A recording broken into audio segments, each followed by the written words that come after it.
Dobrý deň. Môžeme, ďakujem pekne, ale ste ma prekvapili, že pomohol by som si aj sám chcel povedať. Keby som to povedal. Jasne. Keby niečo ste potrebovali, ak nebudete reagovať s mikrofónom a tak ďalej. Ideme.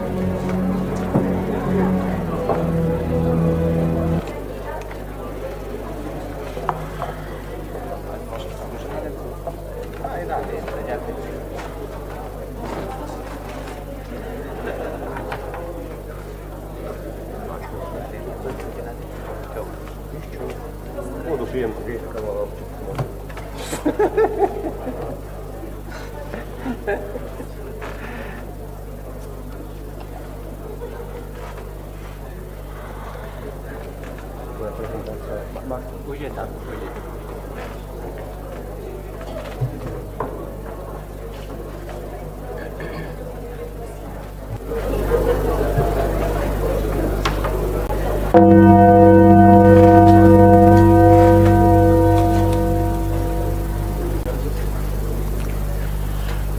Good morning, ladies and gentlemen. It's a great pleasure for me to welcome you today to the second day of the International Scientific Conference, Economic Theory in Practice. I hope you have a nice first day full of cultural events, and I am delighted that we have the chance today to host this traditional event held on the occasion of 40th anniversary of the faculty. As far as I know, previous conferences were always successful in reflecting various contemporary issues and providing a platform for enhancing the communication among participants. I hope that the current conference will continue this trend and that we will experience thought-provoking presentations and lively exchanges of views over the day. I have taken note of the fact that we have a rather long and demanding agenda in front of us, and for that reason, I wouldn't like to keep you any longer than necessary. It is therefore my pleasure to wish you a very fruitful meeting and a great time here at the Faculty of Economics in Banskej Bystrici.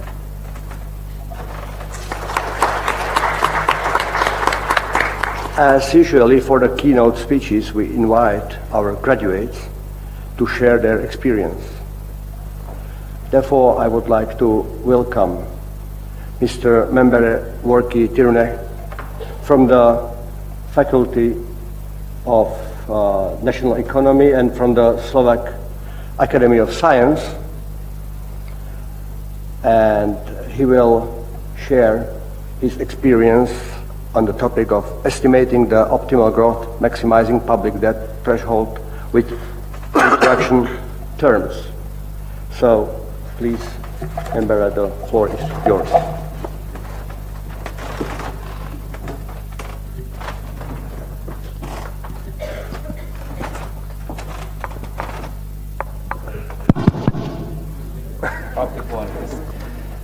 Very good morning. Can you hear me? Thank you very much for your kind invitation, Mr. Dean. By the way, I had the honor of being his classmate. I feel as if it was a few years ago, but no, it was 20 plus years ago. Humanity is always on the loose side when it comes to racing against time, so the time is running faster than we think it should. Congratulations to the Faculty of Economics, Maastricht University for its 40th anniversary. I am proud to be the graduate of, and I say that everywhere, of the Faculty of Economics. I see here my former professors, my classmates. I salute all of you and welcome everybody. So the topics that I'm going to present today, and I have my co-speaker who was also my former professor, Dr. Daniel. So this is a joint paper with my colleagues, and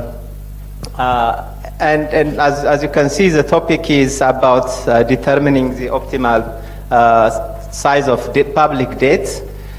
Maybe just let me use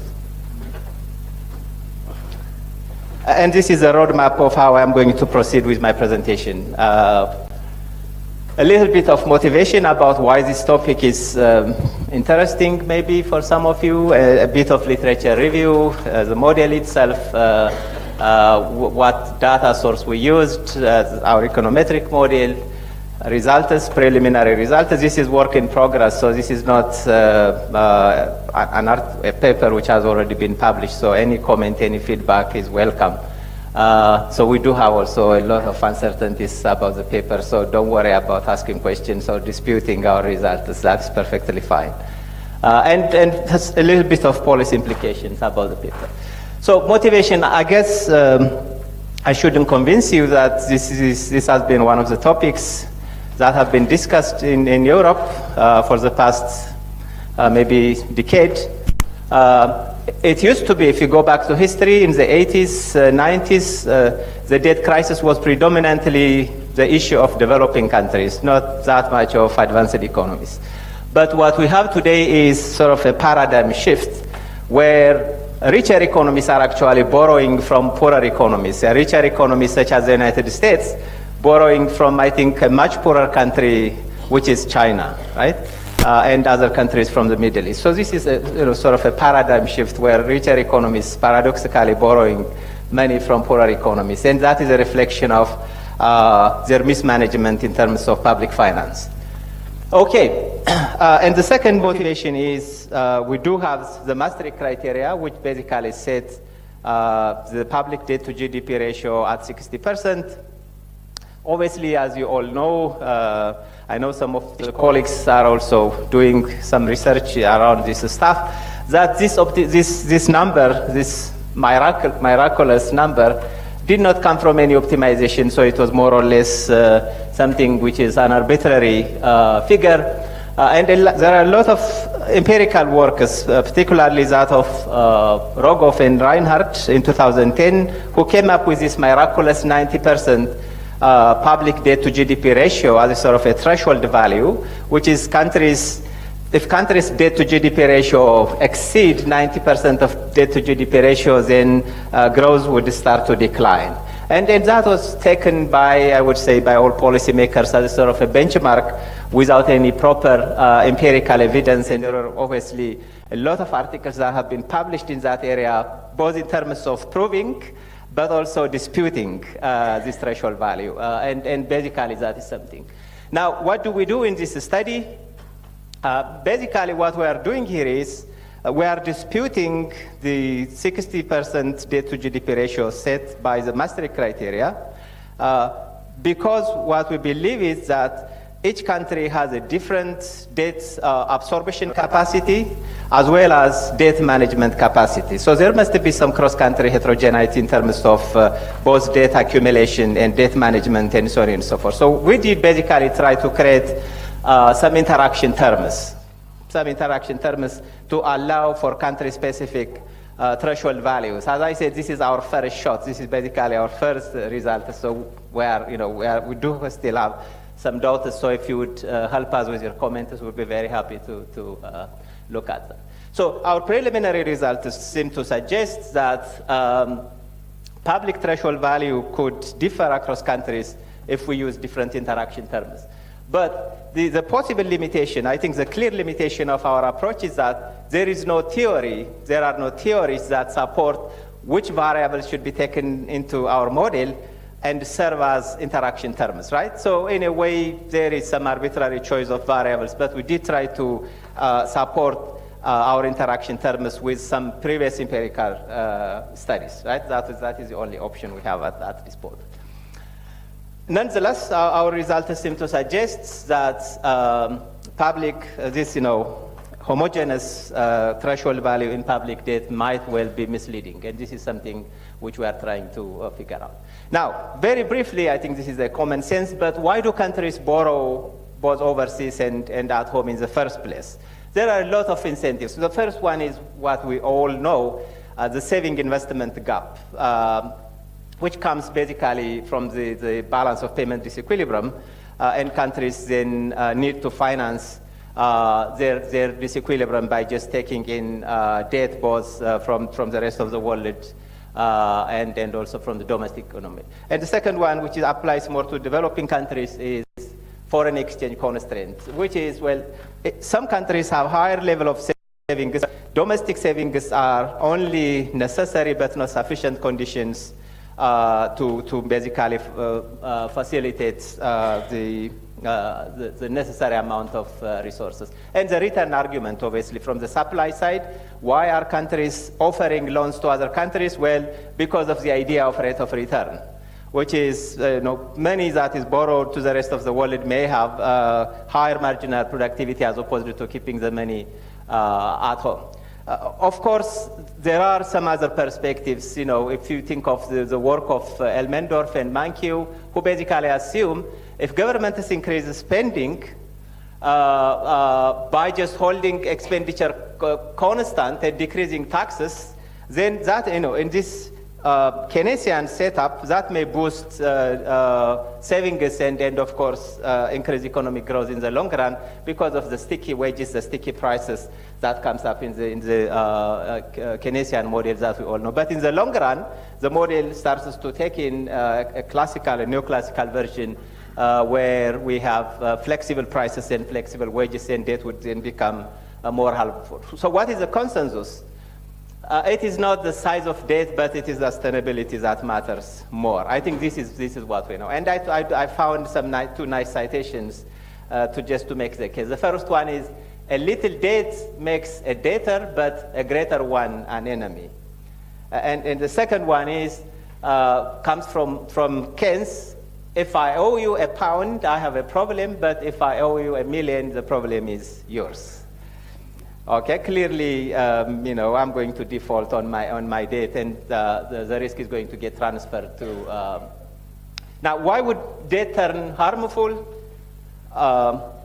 Well, the first one comes from this the so-called debt overhang effect, which is from the work of Edward Borenstein, Jeffrey Sachs, Krugman, predominantly in the 1980s, which was linked to the notion of developing countries. But also debt may hamper through this so-called crowding out effect. But there are other workers that link the adverse impact of public debt on uncertainties. And I don't think I need to go through the details of the things, but basically the debt overhang is if countries are taking too much debt and the likelihood of paying back that debt is minimum, and that is perceived by creditors, then that's basically where things start to fall apart, right?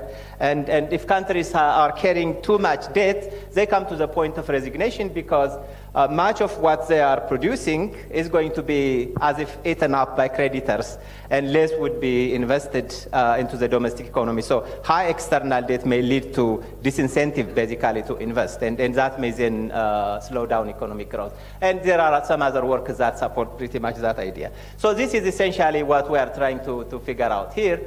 If you think you have the evolution of debt on the horizontal scale and we have probability of repayment on the vertical scale, what we are trying, this is something which looks like the debt Laffer curve, which we know from the tax Laffer curve in public finance. Essentially, debt may help an economy to grow to certain limits, in which case, there is no problem of paying off one's debt because the economy is growing, right? The economy is growing, and there are a number of things that can happen. If the economy is growing at faster speed compared to international interest rates, well, then debt to GDP ratio would fall at some point in time, right? So that makes a country going back to some sustainable level of public debt. So there is this nice thing which I found in the literature which says, once you are in here in this wrong zone of the debt Laffer curve, it is not my interest to pay the principal or my principal to pay the interest. I think something which nicely prescribes the scenario. There is a nice, very elegant, very short, very brief theoretical model introduced by Edward Borenstein and partly by Agenor, where repayment is a function of the level of debt. Imagine that we live 2 time periods. At time period 0 we borrow, and at time period 1 we pay off our debt, right? There is a 2 time period. So repayment then is a function of the level of debt and the income that we generate, the output in the economy, minus the minimum level of consumption that a society should sustain. Because if you starve, your society, your population, you then will get ousted, the government will get ousted by its population, so that is unlikely to be sustainable. In other words, you can't allocate the entire GDP on repaying your debt, right? Because then the government would be in trouble. So this output is a function of investment, but that is conditional on the state of the economy. There is bad state, unfavorable state, and there is good state, so obviously investment during bad state is lower than investment during bad state. So we are in trouble if the level of debt is greater than the output, the amount of output during bad state minus the minimum level of consumption that a society should sustain, right? So we are then in trouble. So that's basically a theoretical model for. So there are a bunch of articles that have been written just to prove or disprove this. I can only list down those that are relevant to our paper. And as you can see, the optimum debt to GDP ratio are wildly fluctuating depending on empirical specifications. Well, the type of models that we used, the number of explanatory variables one incorporates, the types of economies that are incorporated into the model. Well, you can see that the numbers are not closer to each other, right? I did also try in my previous work something which I'm going to show you in a second. But there are also some papers that run against this idea of debt threshold value. And the significant argument, I would say, the most powerful argument, and they have, I think, a case, is that public debt could well be endogenous. The endogeneity nature of public debt, which is, do we run from public debt to economic growth, or do we go from economic growth back to public debt? This is something which requires. This is not a trivial objection or a trivial dispute, just to say the least. Okay, so what did I do? This is just a reflection of what I did from in 2013. Basically, the turning point is something which looks like the debt Laffer curve, which I showed you earlier. I even tried, for the sake of sort of robustness check, I even took not only the quadratic equation, but also exponents of higher degrees up all the way up to 2.83. And the result seems to be, the turning point seems to be quite similar in a way. Now, but what do we do in this model? In principle, we follow the same type of empirical structure specification as previous other workers, but we made some minor adjustments, right? I don't want to oversell anything here because this has not been published. We don't know what reviewers are going to say about this, so we can't say anything. But we are trying to just do something in this direction. So the first thing is to allow country-specific public debt threshold levels by just creating some interaction terms. We created interaction terms, and then we could generate some specific threshold values for every country. And the reason is something which we already explained earlier. So our research question is whether there is some optimal public debt to GDP ratio that fosters growth, and if so, whether that is sustainable if we just interacted with some interaction terms, and that is something we do. And our data we use for EU 28 countries. Our data time period ranges from 1995 to 2014. It is unbalanced panel because some variables are always missing for some countries, so it's very difficult if you have heterogeneous type of countries to put a balanced panel. Most of our data have been extracted from the sources that you can see. And just to give you a little bit of some stylized factors about the evolution of some of the economic variables that are linked to public debt. Here is the point. The reason why we think an interaction term may matter is because debt does not stand alone. Debt never stands alone, because debt is more of the mirror of how the entire economy is functioning, how the economy is doing vis-a-vis the rest of the world, which is in terms of the current account balance, the evolution of the current account balance, but also how a government or the private sector is managing its own financing. So essentially, we do not consider debt to be a primary variable as per se, but it is just the result of that reflects the overall imbalance in the economy, and that's basically our. So when you just look at the saving investment gap, the minus sign, the negative, basically means investment exceeding savings, right? So countries are investing more than they have accumulated savings. Now here is the legitimate question: how is it possible, right? How can I spend if my income per month is 1,000 euro? And my expenditure is 2,000 euro, how is it possible, right? That's exactly what it means. Well, I must have borrowed the remaining 1,000 from whoever, right? And this is exactly analogous to government. If countries are spending more than their income, well, it must be generated because they are borrowing from the rest of the world or domestically. But that is exactly where the link is. I put together this also. This is a saving investment gap to show you the dynamics of how it has been evolving. And you can see why public debt has become a problem, especially after the financial crisis.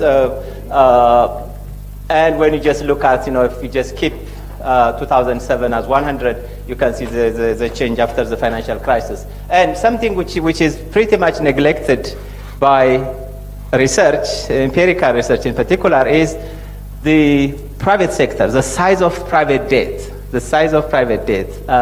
which has been enormously also increasing, and much of the discussion in empirical literature is focusing on public debt, and there is, I would say, very little research on private debt. I'm just watching my time. Am I all right? Okay. So this is just to show you a snapshot of what the relationship looks like. Of course, these are average values for the entire period. On the vertical scale, we have the average growth rate of GDP per capita. On the horizontal scale, we do have the average public debt to GDP ratio for the entire period. So that's not a nice graph in terms of interpretation, but this is just to show only, so that you have a visual aspect of how it looks like. So we can see we have a bunch of countries. This is Greece, okay? You can see that the size of Greece is enormous. It's around 147 to GDP ratio, and its growth rate is just falling roughly around zero. So you can see, it doesn't say anything at this stage, but it sheds some light on the evolution of how it's. So our model, we basically used a standard, a classical panel regression. In the context of this so-called augmented solo model, where we have GDP per capita growth as a function of a bunch of explanatory variables such as population growth rate, education, openness, real exchange rate, inflation, and so on and so forth, right? But our variable of interest, these are all control variables, right? But our variable of interest is public debt, government debt to GDP ratio, and government debt to GDP ratio square, which is just to get the quadratic equation so that we get the turning point of that graph to estimate the optimum side of public debt to GDP ratio. And what did we do then? Well, we have three regressions. One is based on annual data, and then we used 5-year overlapping data, and then we used 5-year non-overlapping data. So these are basically, we did run three regressions. And this is how we computed the interaction term. So computing the interaction term is not that sophisticated. All we need to do is basically, if you take the partial derivative of that growth rate with respect to debt, all the non-debt variables will disappear, and then we can basically then substitute the real value of each control variable for each country, plug into that coefficient, you multiply that, and you get the interaction terms with that threshold value. So our choice of interaction terms, as I said, this is, I think, most probably one of the limitations of our model. And I mean, if any of you would jump at me, hey, that is crazy, why did you put? I would say, yes, you are right, because you do not have theory, right? So what did we do against that argument is just to go back to some empirical studies in the past and see what were the findings in the past, right? So that it wouldn't be completely arbitrary.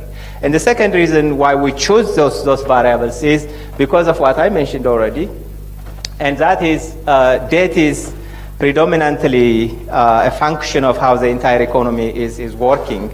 So it's not isolated from the rest of the economy, and it is intertwined with the rest of the economy. So the first thing what we took into account was the euro area membership, with the exception of, I think, 1 or 2 articles. There is no study on estimating the threshold public debt value for euro area countries, right? Even there is no comparison. The second one is, and we think this is important, right? We assume, that is assumption, we assume, and we can assume anything, and then you need to generate proof. I think we have this academic freedom of assuming anything, isn't it fantastic? That is the best thing about academic life. Now, and then we do have government consumption expenditure. Why do we care about it? Well, what we know is external imbalance is actually a reflection of internal imbalance, and the internal imbalance, we have 2 players. One is the private sector of the economy, and the second one is the public sector of the economy. Now, if governments are running a budget deficit, and if that budget deficit continues for a protracted period of time, ultimately it would be converted into debt, right? Some kind of debt. And previous empirical studies seem to suggest, for example, the work of Barrow, which came up, I think, in the Quarterly Journal of Economics and others, including Ike and Green, showed that actually higher government consumption leads to slowdown in economic growth. And the third one is domestic financial system development, which is basically how well developed is the financial sector of the economy. Because we do have 2 things. We know that there are studies that show financial development, such as stock market capitalization, or the amount of private credit that is given to the private sector of the economy by the banking industry, could enhance economic growth and foster productivity if resources are efficiently allocated, right? But there are also studies that runs against these assumptions, because there is this terminology which is called too much finance, okay? If we have the private sector of the economy that is indebted, and you have the public sectors of the economy that is also indebted, then that increases the overall indebtedness of the economy, increasing the risk premium for the entire country as a whole, and that may then retard economic growth. So this is essentially something which we followed. Okay, then we included external debt. Because I'm sure, I think most of you follow the international literature, there are countries with fairly lower public debt to GDP ratio that are in trouble, but we do have also countries that have fairly higher public debt to GDP ratio that are doing quite okay. A classical example is, I'm sure you know, Japan. Japan has a public to GDP ratio of around, I think, 260 or 270. Right? But I don't think the world cares about the Japanese debt buildup, because first, a significant portion of the Japanese public debt is owned by domestically, not internationally. And second, well, Japan seems to be a very credible country with a very strong manufacturing sector, and it's exactly what we have also witnessed in Europe. Why Greece is in crisis? Well, it is not because of only, but it's partly because it is not a manufacturing economy. Ireland came out of this crisis fairly quickly. Italy came out of this crisis fairly quickly. Spain, because they have very strong manufacturing base, but you have countries like Greece with almost a service sector based type of economy, which is extremely very difficult to generate funding. So these are the arguments why we think this may make sense to incorporate this one. And in this context, there are 2 things that we may underline. One is the sudden stop. The sudden stop phenomena. If countries are dependent on external funding, and there is a sudden stop of cash inflows into that economy, then the country is going to find itself in a very difficult situation. The second one is the original sin. I'm sure this is something which we know. This is linked to the inability of countries to borrow externally in its own domestic currency, and the last one is private debt.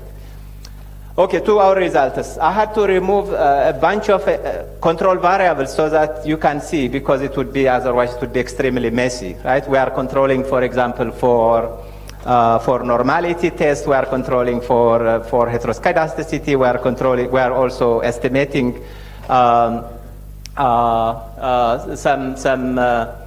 intervals, so there are a bunch of computation which I had to remove so that it is visible. So let me just run through some of the results, not through everything. The first thing is, you can see here, this is government debt. It is, most of the time this is positive and statistically significant, but if we take the square of that, it is, most of the time it is also significant. What it shows is, it is based on annual data. So the first one is annual data. So debt enhances economic growth to some extent, but once it exceeds certain threshold value, it may in turn harmful, right?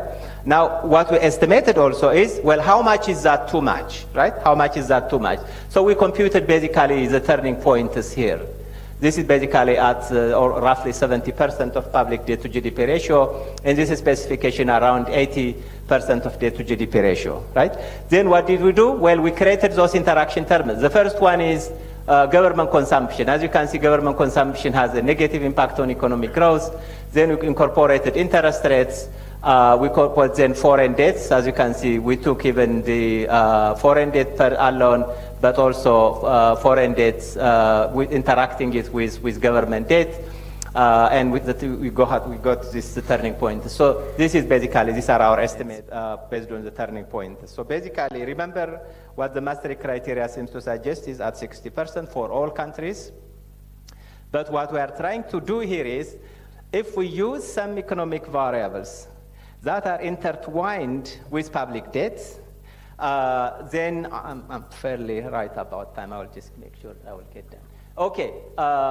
Then we can see the difference, heterogeneity across countries based on whether we used government consumption as a percentage, which is this, right, or foreign debt as a percentage of GDP and interest rate.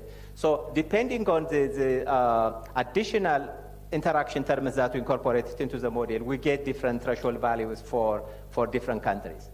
The second one is based on a 5-year overlapping model. The results are quite similar. The results are fairly similar. And then we also then estimated, of course, we do have some outliers, because if you have higher, for example, higher private credit to GDP ratio, if that coefficient is too high, and the coefficient is positive, then you get something which is negative, which is very difficult to interpret, right?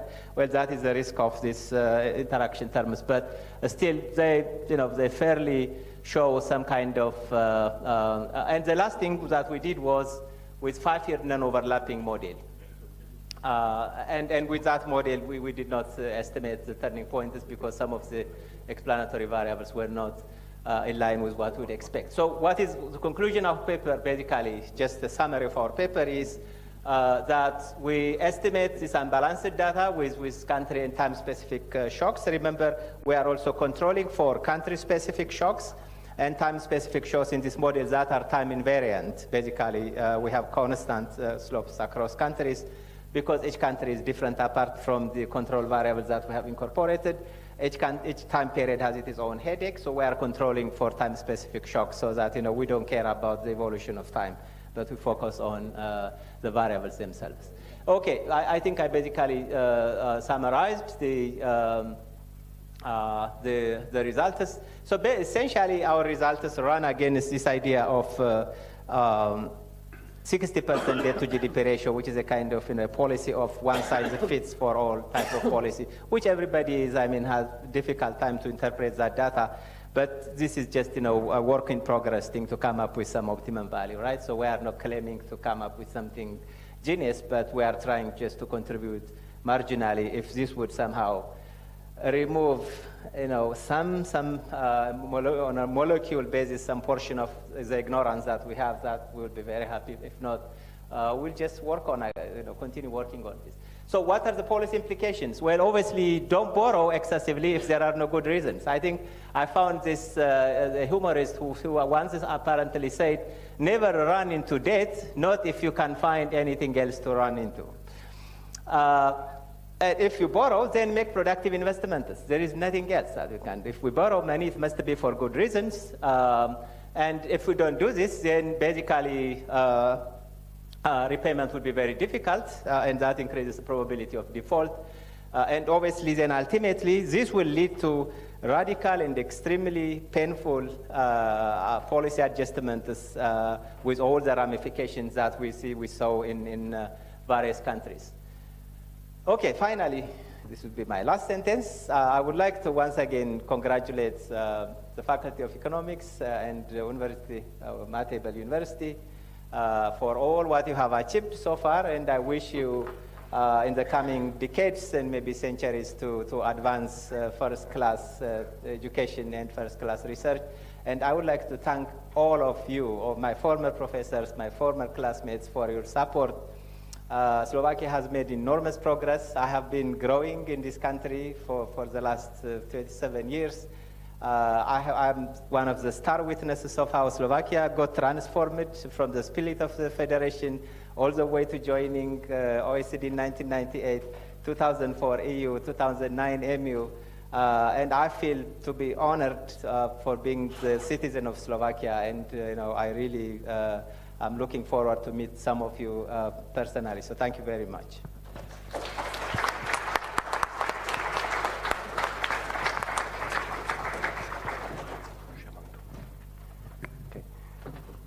Thank you very much for the presentation to Membere, and since our both presentations this morning have different focus, we will allow the discussion for each separately.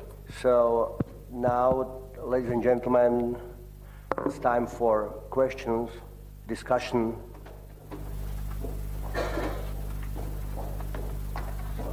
Professor Hudson. Thank you. It's a nice paper, nice to hear. First, the technical part. I wasn't certain. I thought you might have been using the Huber-White standard error correction, robust errors in stata. It's a lot of people now with panel data tend to use a cluster-based correction. And in stata, it's fairly easy to do. It would just be VCE, open bracket, cluster, and then whatever identifies a country fixed to fix. Secondly, I think as well as the public debt, what also matters is if the speed with which you get to equilibrium. So if you're above the optimal size, as many countries now are, how fast do you actually get to equilibrium? And across the world, we've been suffering now because governments have been trying to cut government debt with austerity programs, and that's actually not just affecting government growth, but also affecting social unrest. Just one more point. A lot of public debt is with itself. So central banks hold a lot of public debt. I think it's probably a third of public debt for the UK is with the Bank of England. Is that the same as public debt which you have to get off the bond market?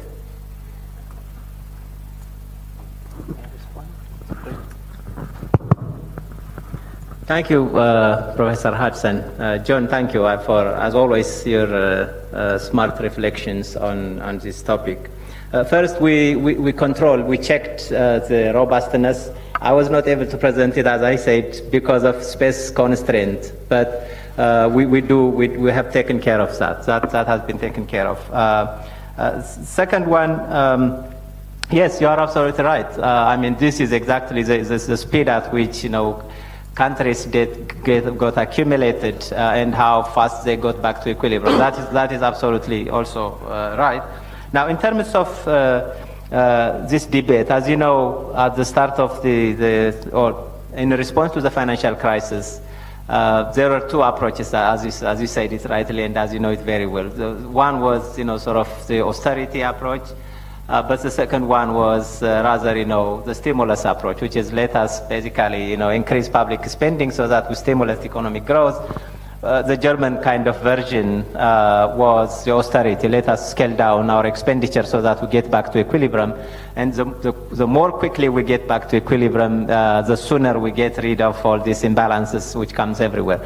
This debate, as you know, has been still evolving, although there seems to be some kind of synchronization at some point. And the last one, just to be quick, is the size of debt which is owned by the public, including the central bankers, and the one which is owed by foreigners. And that is exactly the reason why, that is precisely the reason why we thought an interacting public debt with external debt may give us a little bit better information as opposed to only sticking to this idea of public debt. Because countries are under more pressure if they borrow externally as opposed to if they borrow internally. That is, I think, something which we know. And the case of Japan portrays exactly that scenario. Japan is not in trouble because it's not under pressure externally. And since domestic interest rates in Japan are still very close to zero, I don't think creditors are worried that much, because if they get back their money, what are they going to do it anyway? So that is, I think, so there is sort of neutrality in terms of this debt management and the speed at which the Japanese government is undertaking reforms in that direction. So thank you. Thank you very much. Next questions? Okay. Rimkova. Shall I thank you very much, Member, for your very interesting lecture. As usually, we are very thankful for your nice speech. It was very interesting to all of us. And I'd like to ask on practical issue a bit. As today's conference is named Economic Theory and Practice, I'd like to ask on your opinion regarding to Slovak threshold point. We know that recently some politicians proposed to break the threshold point of Slovakia, and as they wish to build more highways in the period of zero interest rate. And all of us, we know that you are really the best expert in this field, so I would like to know your personal opinion on that. Thank you. Thank you, Milka. So we are on first name. She's my friend. That's why she had to say some nice things about me that are not true. But I read your paper. I think you published a paper with some two co-authors on the sustainability of debt. I think some time ago. That was a very nice paper. I read it. It was some time ago. Let me just say this. Yes, there is this debate. The significant argument, I would say, is so-called opportunity cost. So what the government is arguing is, look, we are living in a negative and zero interest rate world. So why not to take resources now, invest into public investment, and get some rate of return since the opportunity cost of capital is minimum, if not zero, right? This is basically the major argument. Now the counter argument, what people are saying is, once you start this kind of argument, this may basically open a precedence in the future, right? So all upcoming governments then may want to do it. And it doesn't sound nice, especially, when there is no public consensus, right? There is no public debate. And the third thing that I want to say is, if you go back to history, not long history, I think this is a very lucky generation. We are a very lucky generation because we are star witnesses of the major financial crisis of the past century, because everybody else, all the generations that would come in the future, would have to learn it from history books, as we are learning the Great Depression from history books today. So one thing which we know is that the current interest rate shouldn't be zero forever, right? It may surprise us. We don't know what kind of inflation dynamics the world is going to take on, what kind of exogenous shock are going to come to the world economic system, and interest rate might quickly change. And they change it, we know, from day to day. It was just in a couple of months that we jumped from a very low interest rate to a very high interest rate. So when we change this, we should think a little bit ahead of our generation, ahead of some long run. So there is, I think, this short-sighted perspectives of how we utilize public funds, because current rates are fine, but we don't know what kind of interest rates are going to come through in the decades to come. Thank you very much for questions and also for answers, of course. Next questions and debates can flow throughout the breaks and during the lunch, because we have quite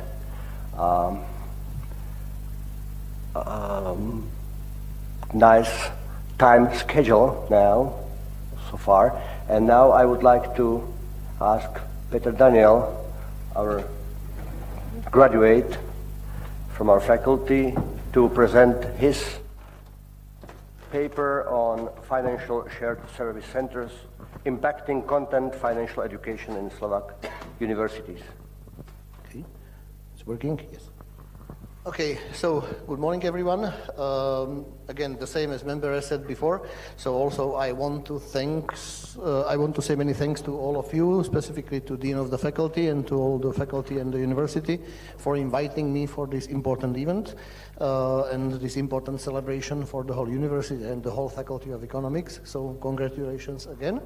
And to be honest, at the moment, I'm almost speechless, despite of the fact that when I start to speak, so usually it's not so easy to stop me, so I feel like a bit nervous and almost speechless at the moment, because I'm in the different situation now.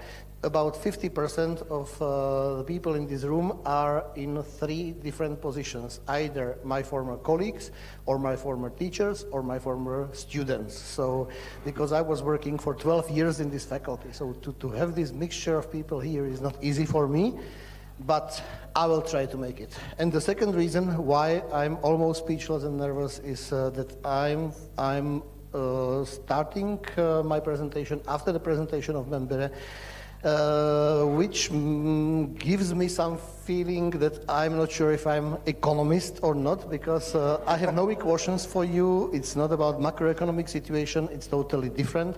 As Peter said before, it's about different focus, different topic, totally different. It's about daily business life and comparison of what we feel in our daily business life of specific industry, of business centers, global business centers, shared service centers, what we feel that we would like to see from the fresh graduates as their skills, their knowledges, and sometimes we are not sure if they have these skills or these knowledges. But please, since the beginning, I'm not here to tell you like a wise man what we need and you are possibly not teaching. I fully understand you are all experts in your fields, absolutely experts. You are high level professionals in your fields, and you are teaching the best, and you are providing to the students the best what you feel they should have. It's just to discuss with you today, the potential for slightly changing of some focuses in some courses, because shared service centers, despite of the fact that they are for more or less 20-25 years, some of them even 30 years in the economy, so they are still not understood fully as a specific industry, specific sector of the economy, which needs specific skills. So this is the focus of my presentation today.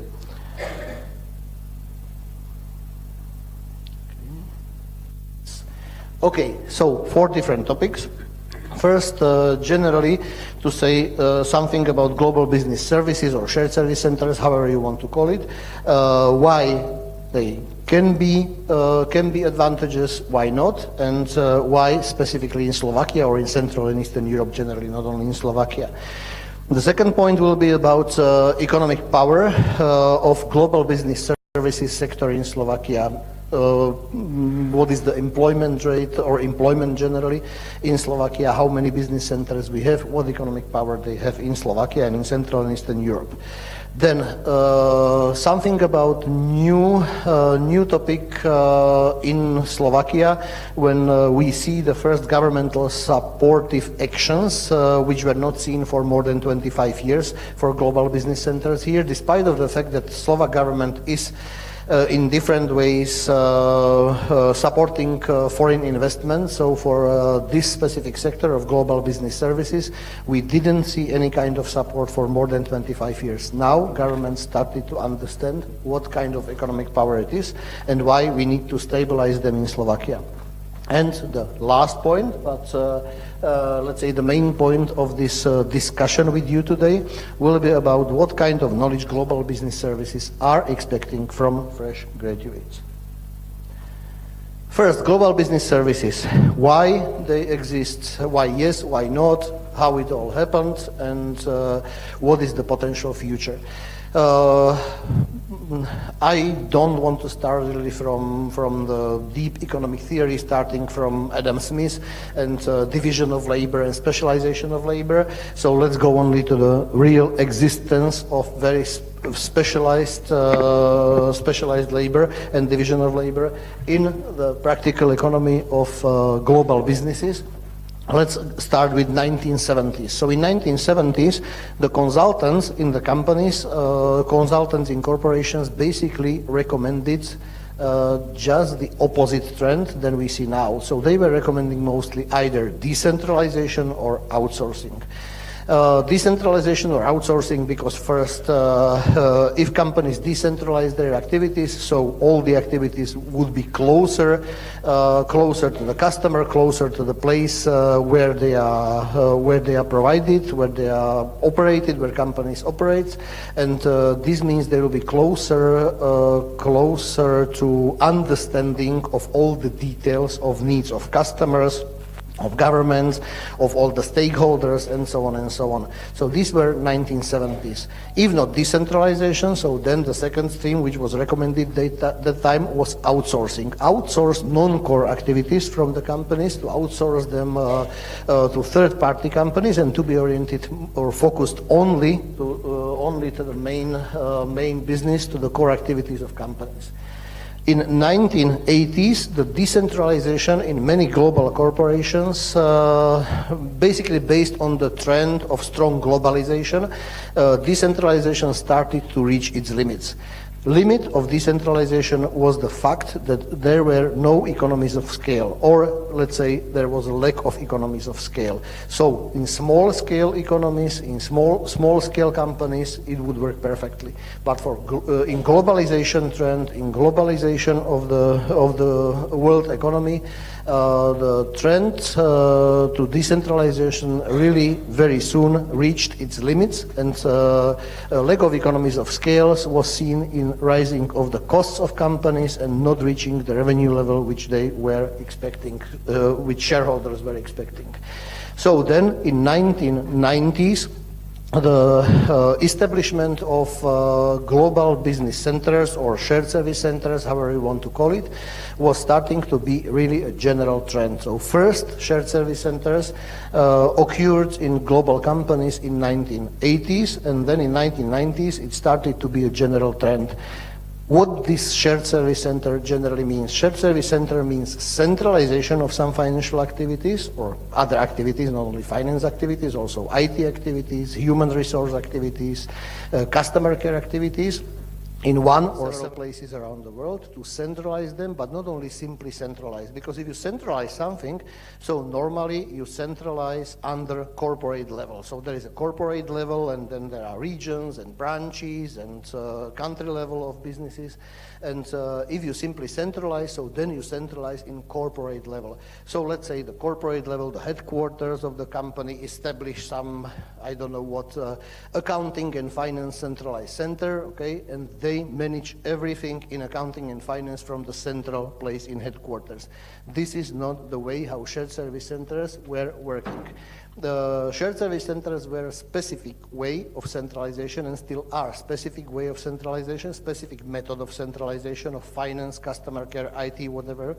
The specific way means that this is not centralized under headquarter and not governed by headquarter, but this is centralized as a specific part of the company, as a specific, let's call it branch of the company, specific department of the company, however you call it. So it means that it's not under headquarters, but different businesses, different branches, different branches in different countries are simply delegating part of their activities to specific centralized center, to specific centralized unit, which is providing these activities, is providing these services like finance services, accounting services, IT services, customer care services, HR services to them.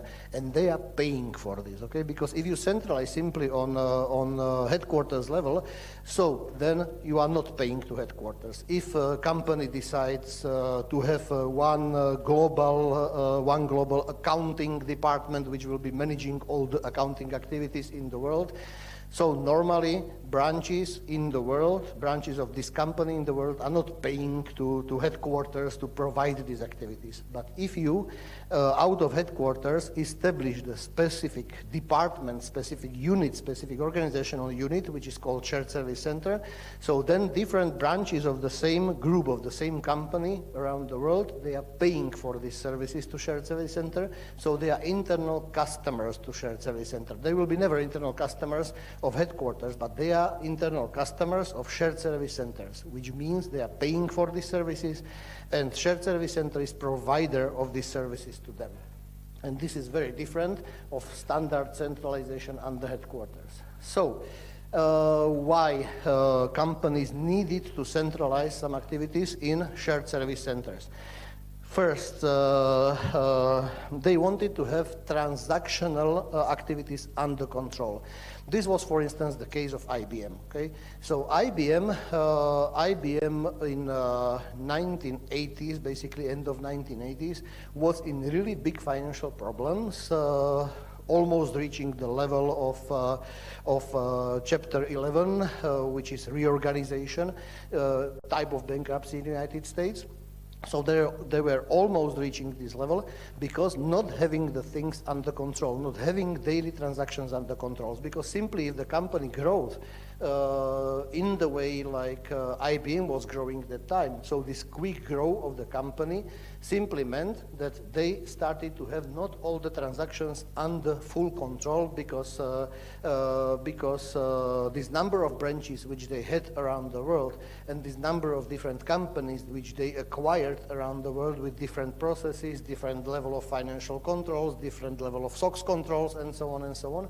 So these branches simply were not under full control of headquarters, and all of them had different processes, all of them had different level of internal controls, different level of internal auditing, and if you simply do not have under control your financial transactions, if you do not have centralized information about your financial transactions, so you are at risk that some of the financial transactions will be done in the way which can lead sometimes to fraud, sometimes can lead simply to paying to vendors twice, can lead simply to paying to vendors for services which were never delivered, and so on and so on.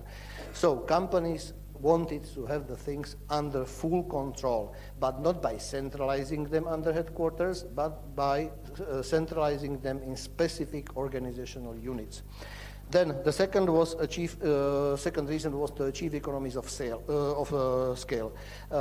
Simply cost reduction. Okay, that's why companies started to establish their shared service centers mostly in the countries where there was let's say good price-benefit ratio. So not in the countries with the lowest cost, lowest wages, but in the countries where the price-benefit ratio was the good one. Also Central and Eastern Europe in 1990s, but then mostly after the year 2000, Central and Eastern Europe was the region where this price-benefit ratio or cost-benefit ratio was very important factor why they came here to Central and Eastern Europe. Because here they found on one side, they found let's say, reasonable costs of labor power, so reasonable costs for professionals, for professional people in accounting, in finance, in IT sector, in customer care, in human relations. On the other side, the level of knowledge was more than reasonable. The level of knowledge of people was at least in good professional level. So if you compare the costs which you are paying to the people in these countries, and if you compare with professional level and level of services which these people can provide to the company, so this was very advantageous cost-benefit ratio. So this was one of the reasons why also Central and Eastern Europe. Then also harmonizing processes globally. As I said, in 1970s, companies mostly decentralized their activities, which means that they were, they had the time in each country, each branch, different processes, many times different IT systems, different levels of controls, and so on and so on. And then, if management of the global company, once going or growing to global level, if management of this global company wanted to have some centralized information or full information about the full scope of the company, simply to see true and fair view of the whole company globally. So it was really not easy, and still is not easy for some of them, to get all this information and to have all this information in one place to make global decisions. I'm working, for instance, for one of these global business centers for Johnson Controls in Bratislava, so I can tell you that our company exists for 130 years, and during those 130 years, our company either acquired, bought many other companies on global level, or sold these companies to somebody else in the market, or separated simply these companies. There were many spin-offs, there were many takeovers in our history, and all these takeovers and spin-offs led to different processes having under the same company roof. So, for instance, now in our company, only as for ERP systems in our company, we have about 30 or 40 different ERP systems. So you can imagine how to centralize this information on the global level. If our global headquarters in Milwaukee, in the United States, want to have every month, after month end close, the full scope of the information about the company situation, about the revenues and the costs, but all these things are coming from 30 or 40 different systems, of different levels of reporting, different levels of, let's say, professionalism of these systems, because we simply acquired these systems from smaller companies, which we bought in the market in the past. So then, of course, you can imagine that it's generally almost impossible. We have some IT roofs, let's say, like Hyperion Financial Management System, which is trying to have all this data taken or gathered from different ERP systems, and is trying to let's say, have this data on harmonized level, providing them to the management, top management of the company at the end. But still, these data are far from being really like showing the full scope of the company. So to harmonize the processes globally is another big important reason why to centralize under shared service centers. So after 2000, after the year 2000, basically new generation of shared service centers started to come or to occur in different countries, and this new generation came with a new idea that not only daily routine transactional activities can be centralized and can be part of centralization under shared service center.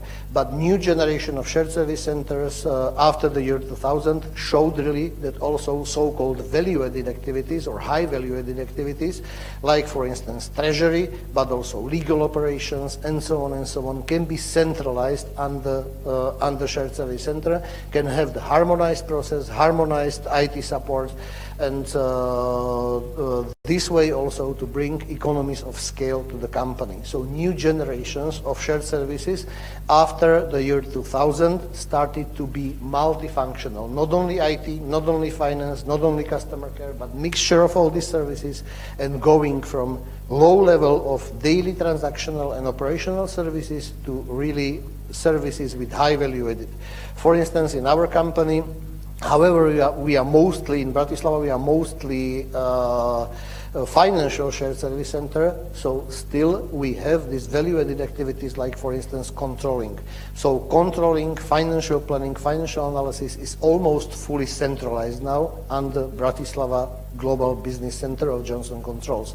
So if I say controlling and budgeting and planning, I mean almost the full scope of controlling, planning and budgeting.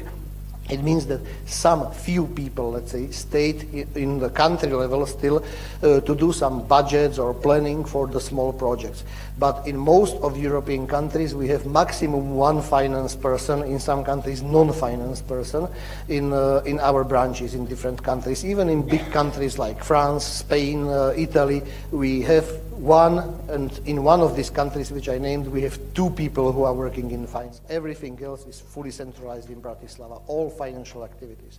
So nothing stays decentralized. And in the last few years, the new trend which we can see in shared service centers is seen in automation, higher level of automation, basically RPA, robotics process automation, with the new system of robotics, which is now offered globally by one of the companies in India. It's offered globally to shared service centers, and this system simply is quite smart system which can take data of different systems and process manual activities instead of people, instead of staff. So all the shared service centers, not only in Slovakia but around the world, are trying now to replace manual work. Let's call it simply monkey job. These monkey jobs of manual work are trying to replace them by robotics, by robotization. So computers will be doing these activities instead of them, using very simple tools for this. And at the end, shared services will stay only, or mostly, let's say, with value-added activities, high value-added activities, and daily transactions will be processed mostly by systems, by robots. Okay, here just briefly you can see the situation in the world. So which are the most popular destinations for shared service centers or global business centers in the world? So the very first, as for number of shared service centers and number of employees as well, is Bangalore in India, so-called electronic city in India, something like Silicon Valley of India. So there is the highest number of all shared service centers in the world. In Europe, you can see the first is on the ninth position is Krakow in Poland. In Krakow at the moment, for instance, we have about 60 shared service centers, and a number of employees in the 60 shared service centers of different global companies is 60,000 in 3 years. So until 2020, number of employees in shared service centers in Krakow will raise up to 100,000. So 100,000 people will be working for shared service centers only in Krakow, in the most popular destination for shared service centers in Europe. You can see that for Middle East and Africa is Johannesburg, which is on 20th place, but you can see also in our region that in Europe you can see 14th position is for Prague in Czech Republic, then you can see on 25th position is Warsaw, and you can see also Brno in 31st position. Bratislava in this ranking was in 49th position.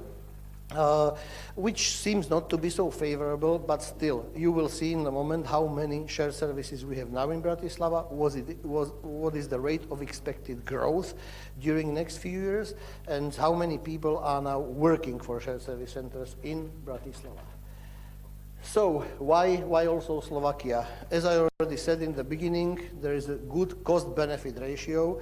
So very professional people, professional employees, which are disposable in the market or were disposable 1 or 2 years ago, 5 years ago, 10 years ago. Now the situation in Bratislava market is much more complicated because for this reasonable price, let's say reasonable salaries, we are really, and not only Johnson Controls, generally, we are really in troubles to get the professionals, despite of the fact that shared service centers in Bratislava are normally paying significantly more to graduates and to other professionals than standard Slovak companies. So we are in troubles because labor market in Bratislava is kind of stuck, and the same situation is in Prague, is in Brno, is in Krakow, is in Warsaw, in Budapest. So let's say number of shared service centers reached the level at the moment in these countries where we need to look for finance professionals and accounting professionals in other regions, out of these cities, even out of these countries. So another reason why Slovakia and why Bratislava are good language skills. So it's still possible to find in Bratislava people, or in Slovakia generally, to find the people with very good knowledge not only of English or standard languages like German, French, Spanish, and so on, but also to find the people who are professionals or who are very good in or excellent in different let's call it kind of exotic languages, not exotic based on geographical location, but exotic as for number of people who are speaking these languages. So still you can find some number of people in these markets, in Bratislava, in Krakow, and so on, who are speaking languages like Turkish, like Norwegian, like Finnish language, and so on. So you can hire these people. However, it's not that easy. I was looking for a long time for people with Norwegian or Danish language, but at the end we always covered these languages. So for instance, in my department in Johnson Controls, we collect receivables in 17 different languages, and we more or less covered always all these languages. Okay, so also Danish, also Norwegian, also Finnish language, and so on, but sometimes it's not that easy to find. Then active labor market, as I said, this was true some time ago. Now during last, let's say 2 years, it's really tough question for HR professionals in all these countries where shared service centers are located in Central and Eastern Europe, how to find for this price, for these salaries, how to find more professionals, and let's say also how to get these professionals from other countries, despite of the fact that people from many countries are already working in these shared service centers. Many natives are working in these shared service centers in Bratislava and in other cities. It's not that easy to find the new ones. For instance, in Johnson Controls in Bratislava, in my company in Bratislava, we have about 1,200 different professionals in finance and accounting, and they are from about 40 countries. Only in my department I have people from 15 different countries, so we have natives from Italy, from Spain, from many other countries, but now, as the crisis is more or less over in these countries, also in Italy, in Spain, so it's not that easy to get these people, to motivate these people to come from Italy or from Spain or from Netherlands to come to Bratislava and work in Bratislava. Now you simply need to offer them more, not only as for salaries, but also as other non-financial incentives, non-financial motivations. And basically time zone, so we can cover from Central and Eastern Europe, we can cover easily all EMEA region, Europe, Middle East, Africa region, what we are doing normally. And with some limits like second shift, afternoon shift, you can also reach easily both Americas, South and North America. And we are close to big international airports, so this infrastructure is also very important. I will not comment in details this, so you will see it later in the presentation once you have it. But basically, the first shared service center which started in Bratislava was in 1991. The first one was Henkel. But until Dell came to Bratislava in the year of 2001, so almost nobody knew in Slovakia that we have the strong economic power of shared service centers in Slovakia, in Bratislava mostly, in some other cities as well, but mostly in Bratislava. But once Dell came, they were cooperating with media generally much more than other shared service centers, and they started to be that much popular that people first time after Dell was coming to Bratislava, people first time really started to broadly think about what kind of business it is, and if this is important or if it is nice to work for the shared service centers, to have these jobs, and so on and so on. So Dell was kind of, let's say, social break point to understand the role of shared service centers in Slovakia. Now in Slovakia, generally we have about 50 different shared service centers, so 50 different companies, and at the moment about 35,000 people are working for the shared service centers, mostly finance. There are also some IT people, some few thousands of them are IT people, but mostly they are in finance. Until the year 2020, the expected growth of shared service centers in Bratislava is to have 50,000 employees. So also with the governmental support, so let's say that of these 50,000 employees, we can count like about 30,000 will be finance and accounting people who will be needed for these shared service centers. Almost 80% of employees in shared service centers in Slovakia are university educated. 80% of these 35,000 or expected 50,000 people are university educated. And which universities they are coming from, you will see in the moment.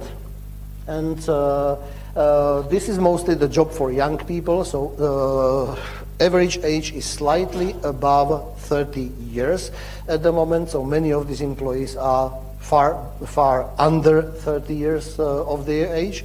So basically we can compare, for instance, in finance and accounting, we can compare these types of jobs to types of jobs which fresh graduates are usually having in Big Four, for instance, in EY, in PwC, in KPMG, and so on. Means it's very good starting job for many people in the companies. And let's say 10 or 20% of people who were starting in these companies, in tax consulting companies of Big Four, in auditing companies of Big Four, so 10 or 20% of these people stayed. Others were moving to some higher professional levels in some other companies, and those who stayed are going to the level of partners, are going to the level of bosses, of professionals, high-level professionals in these centers. And here you can see locations of shared service centers in Slovakia, so mostly Bratislava and Košice, but there are some other cities and small cities and even villages where we have these shared service centers located in Slovakia. Okay, governmental support only very briefly, and then we go to universities. So governmental support, you can see here that basically our Slovak government already, as you can see in the bottom of the slide, already have the governmental strategy of institutional support to shared service centers, and then our government changed during last 1.5 years, changed 2 laws, amended 2 laws in Slovakia, 2 important laws.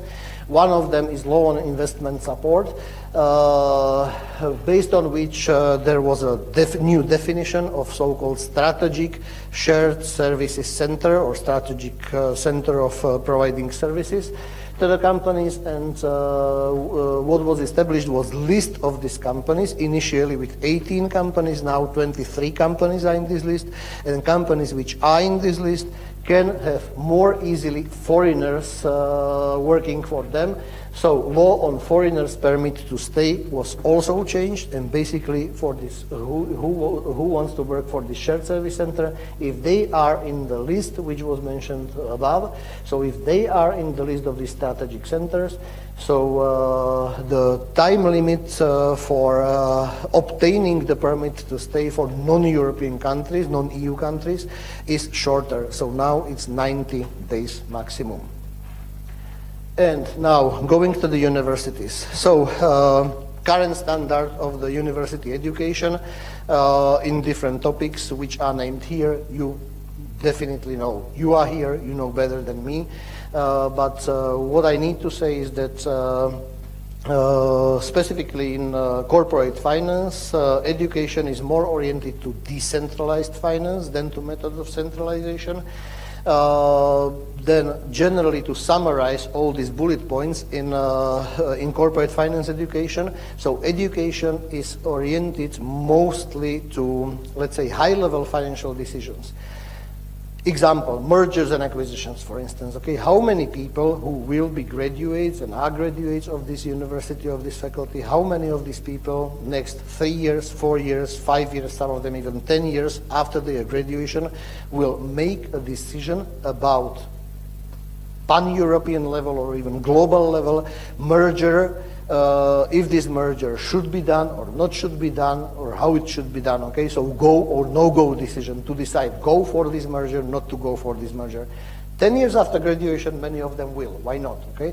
But first years after graduation, many of them will be part of these processes of mergers and acquisitions in global companies.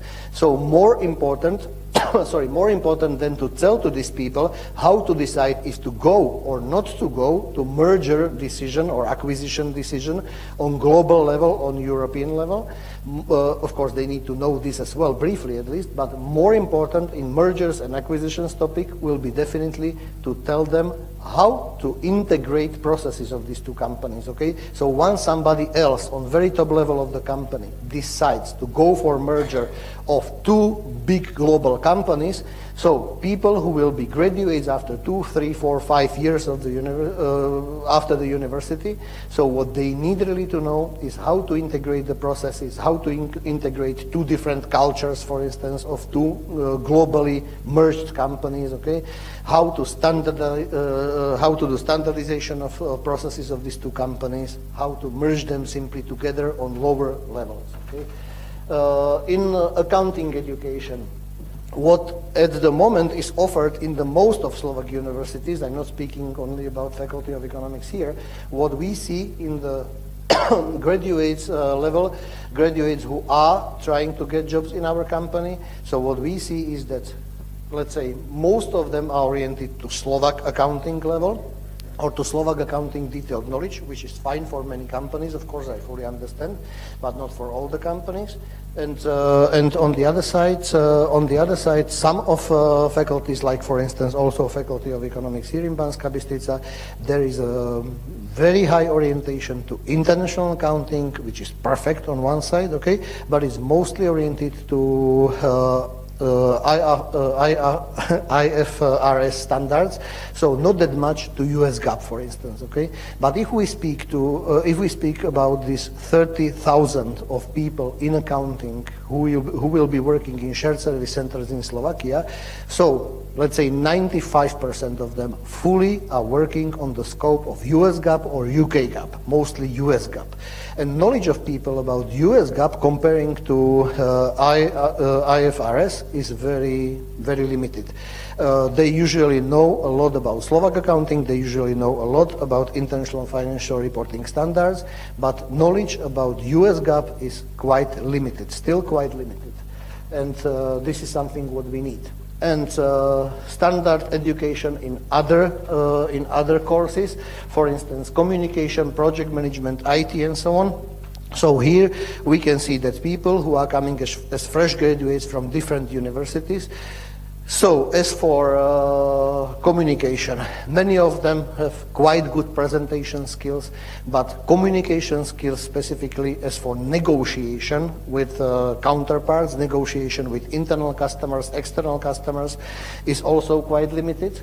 Then also as for multicultural environment, so the level of knowledge of people, how to cooperate in multicultural teams, multinational teams, multicultural environment is quite limited.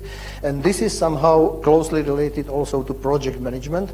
So in project management, these people know usually the general knowledge about the different project management things, different project management topics, but specifically as for transition projects, transformation, finance transformations projects, so knowledge of for instance, how to overcome the resistance of people from whom you are getting their jobs, you are canceling their positions in some countries, and you are transferring these positions somewhere else, let's say to Slovakia, to Poland, wherever. So to understand how to overcome this resistance, how to deal with this cultural things, this is also quite limited. And I can assure you that if I told you before that people 3, 4, 5, 10 years after university will be not deciding about the global level of merger, to decide to go for merger or not to go for merger, many of them 2 years after university graduation, 3 years after university graduation will be very deeply involved in many transformation projects, transferring many big processes from big companies in many different countries to Bratislava, to Krakow, to Prague, and to deal with the details of these finance processes, to deal with the details of overcoming this resistance, of working with multinational cultures in their teams. And this will be really big challenge for them, because now many of them are involved in these projects, and some of them really know how to do this, some of them not. And as for ERP systems and IT skills, ERP systems and IT skills, some basic programming in simple Excel is also missing at the moment for us. Okay.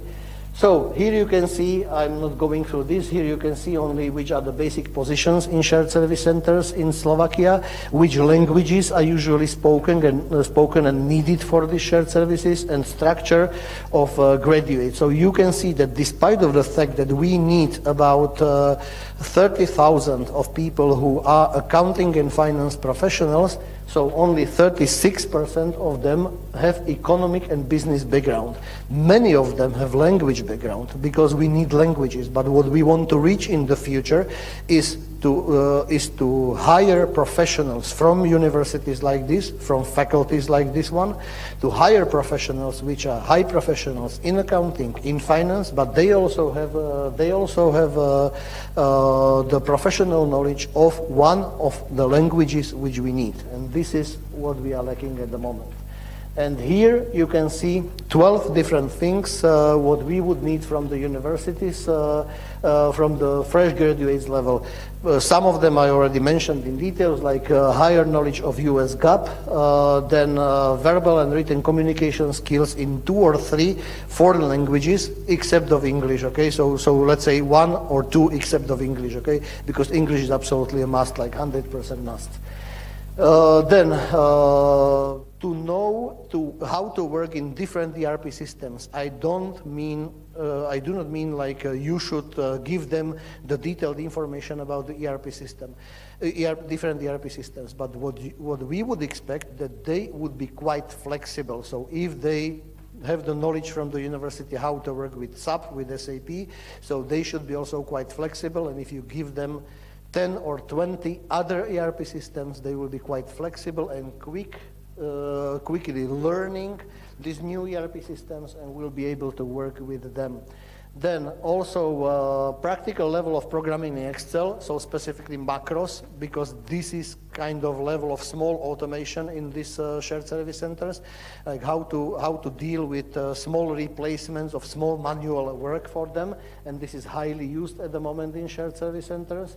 Then more practical knowledge of payment methods in different countries, because usually some payment methods, like for instance letters of credit, bills of exchange and so on, they have this knowledge here in the faculty in accounting, in corporate finance, or different other financial courses, but they have this knowledge usually only for international transactions. So usually these people are not understanding how internally in domestic transactions these payment tools works. But if they will be working for different countries from Bratislava, so if their specialization will be, I don't know, Spanish payments or Portuguese payments, but they will be processing these payments from Bratislava, they need to know specific methods of payments which are used in Spain. These methods are not only specific for Spain, but they are more broadly used in Spain than in Slovakia, like bills of exchange, for instance. Then industrial specifics for important industries in Slovakia. You can ask yourself how many hours you spend with giving them specific information about automotive business in Slovakia, for instance. Okay, so there are quite many specific transactions, as for payments, as for management of financial transactions, which are only in automotive business. Automotive business is very important in Slovakia, and it's very rare that from some universities our graduates have specific knowledge about specifics of accounting and finance in automotive business, for instance. Then continuous improvement culture and facing permanent changes. This is about this project management, transformation management, which I already said. Intercompany collaboration, multicultural environment, as I said before also, so this was already discussed. And generally to go one level down in terms of what the graduates will need to work with after the graduation. So as I said in the example of mergers and acquisitions, some high-level decisions, top-level decisions will be done by them after some 5 or 10 years after graduation of the university, but some lower-level decisions will be done by graduates 1 year, 2 years, 3 years after university graduation. Many of them know quite well how to decide about top-level things, top-level investment, top-level mergers and things like this. But to decide about daily operations, it's simply missing. To decide about daily operations, how to do them, they don't know. They know how to understand if company needs a new debt, new bank loan, and so on, but they will be not deciding about this in 1, 2, 3 years after graduation. But they don't know how to process this new loan, how to use this new loan, how to set these processes of taking the new loan and process the new loan in finance and in accounting, and this is something what they will need. Okay. So, this is it. I know I took 5 minutes, if I see correctly there, 5 minutes of the break, so it's up to Peter to decide if during the break the discussion or one question could be, or it's up to you. So. I think we can continue with questions and debates during the coffee break, because this will be a nice time for this. So thank you very much for the presentation. Thank you very much for very interesting information on the topic and very good advices for not only for our faculty but also for faculties in Slovakia. Now, as I said, we can have a 15 minutes break for the coffee, which is served outside of this room. So I invite you for this coffee and small refreshment. Thank you very much, and see you in 15 minutes back here in this room. Thank you.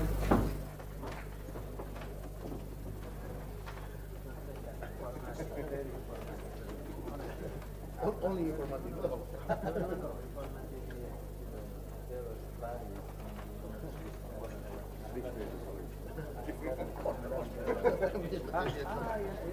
Mne to teší.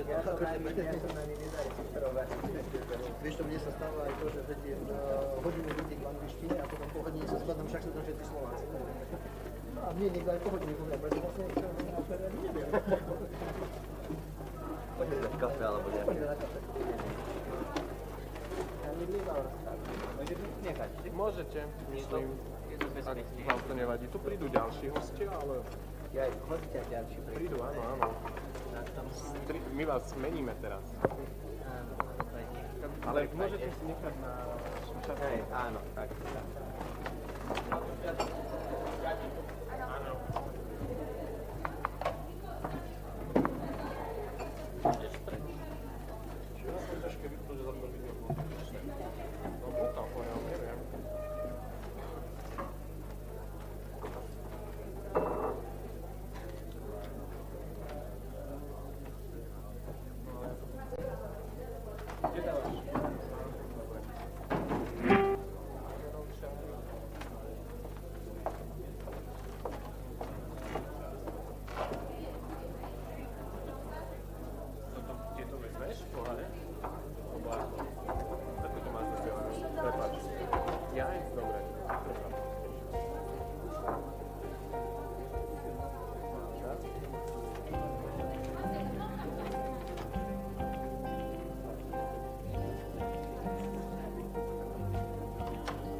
len ide umiť ešte jeden pohár.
predniesenie do piatka. Poď sa na vás.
Dík.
vašej alma mater. Teším sa, že ste tu. Teším sa, takže sa nejako moderujeme, teda vás uvediem. Môžem sa o profile povedať aj dneska absolventi z ktorého roku, jeden 2000, 2000.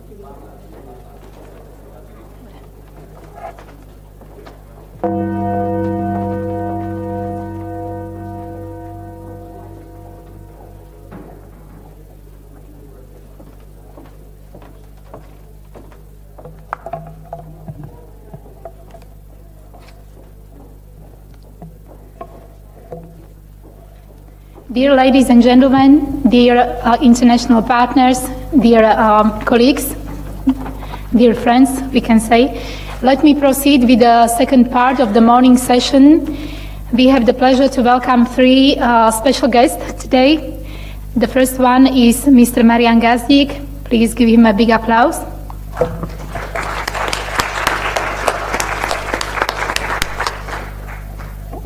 This first introductory panel will be moderated by our colleague, Mrs. Kamila Borseková, which is the head of the Research and Innovation Center. Mr. Gazdík is representing here the startup Green MD Europe. Kamila has prepared the conversation and the discussion with our special guest. This first introductory part will take about 30 minutes. I hope you will enjoy it because the topic is extremely interesting. And then we will follow with our two special guests, which are the brothers, our alumni from the years 1999 and 2000. I will introduce them later on. So I very much look forward for this part of the session, of the morning session. And I wish you a lot of pleasant, inspiring new information.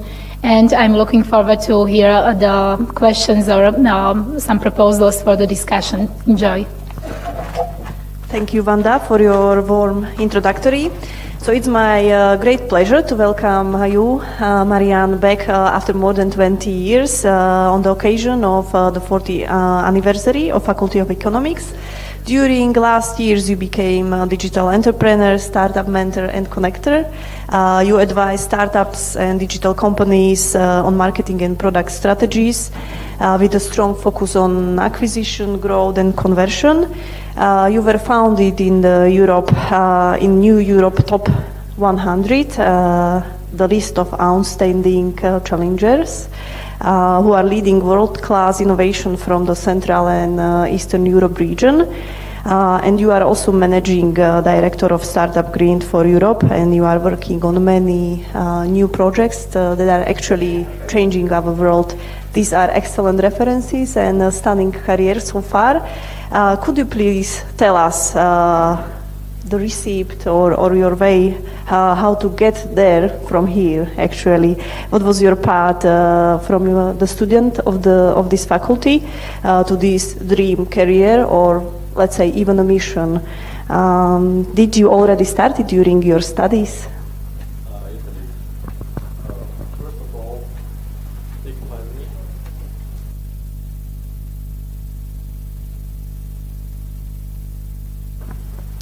Can you hear me? Yes, okay.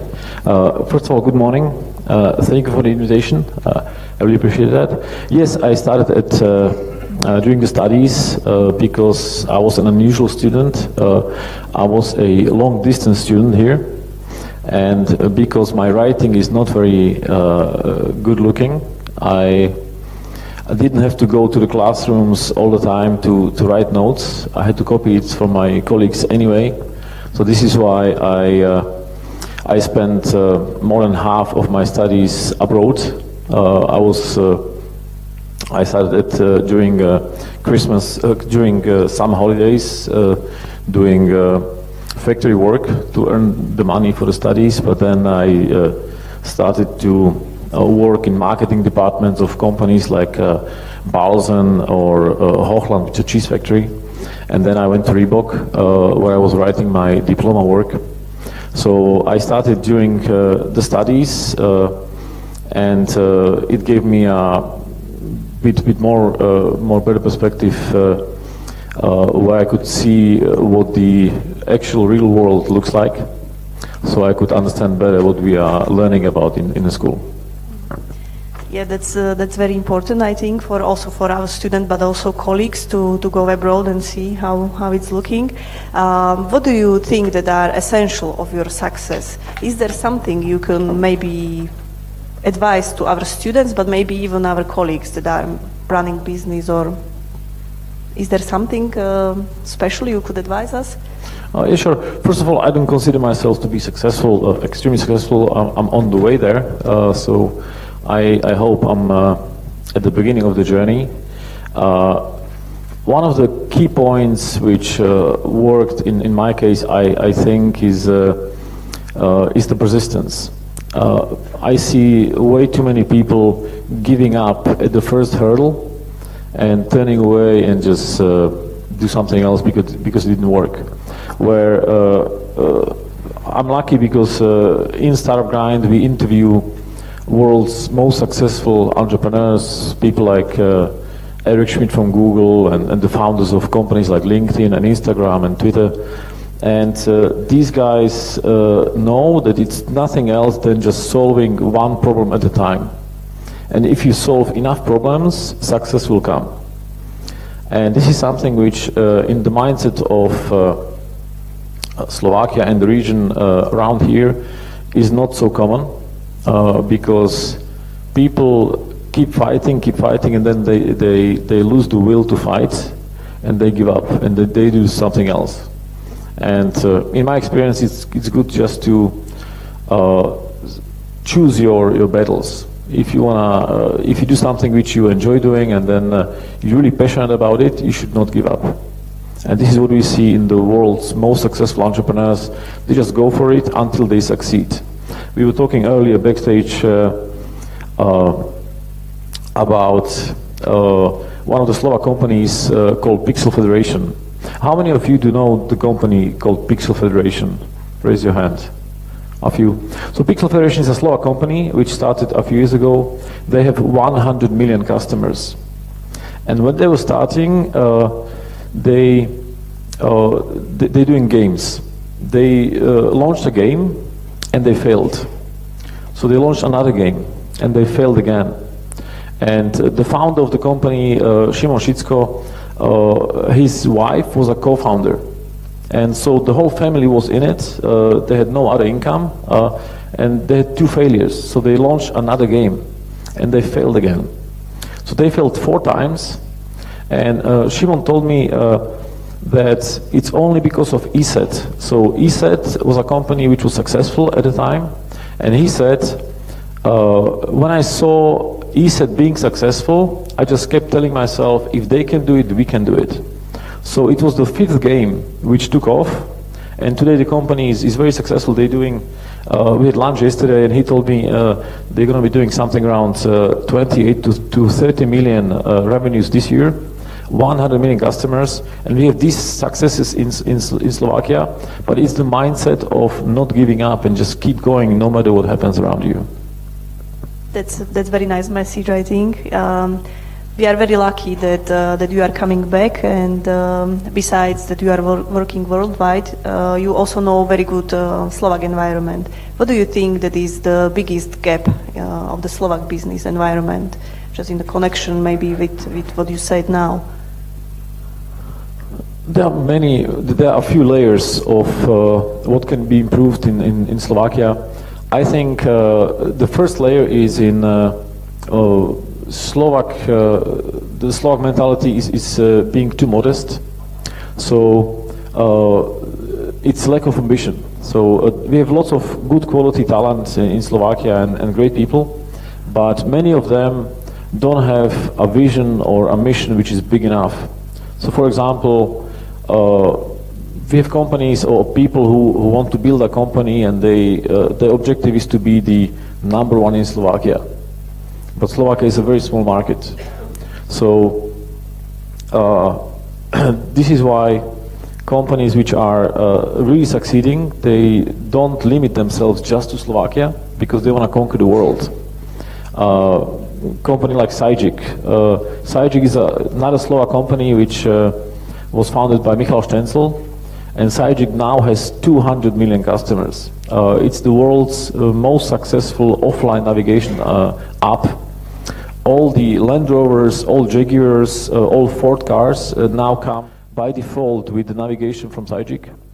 And if the founder would have a mission of being the best navigation app in Slovakia, he wouldn't go very far. So the first limitation is in the mindset. And I know it's not easy doing it from Slovakia, because Slovakia is not in the center of the world. But if somebody is good and you can surround yourself with the best and smartest people, you can really conquer the world.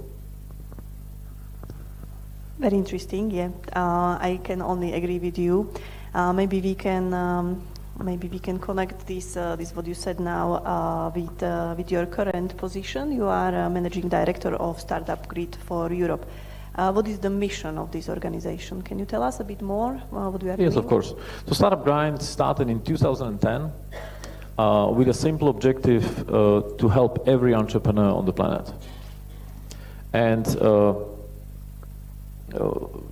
I'm with Startup Grind from 2013 because the founder has asked me if I can help him scale the company to the whole world. Previously I was doing marketing for mobile broadband for Orange globally, and so we had about 170 million customers, so I knew the part of how to scale a product, so I joined. And when I joined, we were in 15 cities around the world. Today we are in 300 cities. So we are based in 120 countries around the world, and we are the world's largest organization for entrepreneurs. But we are still at the very beginning because we only have 1 million entrepreneurs in our network, and there are 400 million entrepreneurs in the world, so there's a long way to go. And this is our mission, to help every entrepreneur. And the way how we help is we organize events every single month in every single city.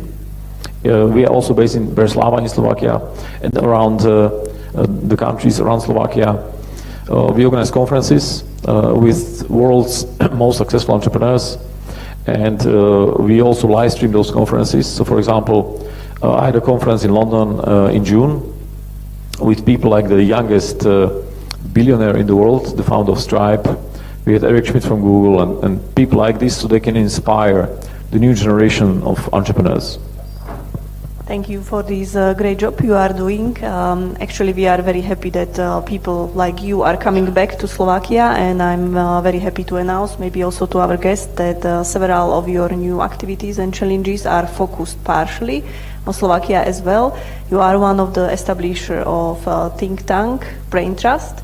Can you tell us maybe something about this new challenge you are launching now? Yes, sure. So Brain Trust is something which we started about 2 years ago.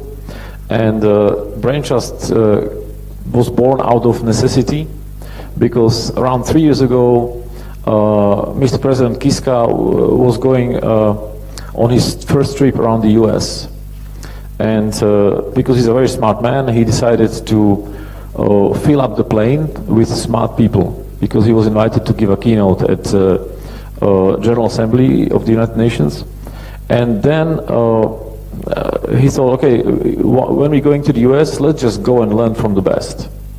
So he invited around 10 entrepreneurs and people like the chairman of the head of Google in Slovakia and myself and some other people. And we went to Harvard, we visited MIT, we went to Stanford. And while being there, these Slovak entrepreneurs, I did not know most of them because I'm living in London. And I was used to entrepreneurs in London and the business people in London. They are not scared of sharing the challenges, of sharing what they're working on, sharing their ideas. Whereas these Slovak entrepreneurs, they kind of felt like they don't want to tell everything, because what if the other guy will launch my idea first and he'll be a competition? And to me, it didn't sound very good, because in my experience, when I share my challenge with somebody smart, the feedback can be really useful and insightful and helpful to me. So after we came back, we had a few discussions with the head of Google and the managing partner at KPMG, Ken Ryan, and we decided to do something about it, and we started a think tank called Brain Trust, which is our organization, a non-profit for top 20 CEOs in Slovakia in technology. Companies like ESET and Cygig and Pixel and the flying car company and a few others. And we helping those CEOs help themselves. And the format which we using for those talks, we meet every 6 weeks and discuss challenges and progress and projects together.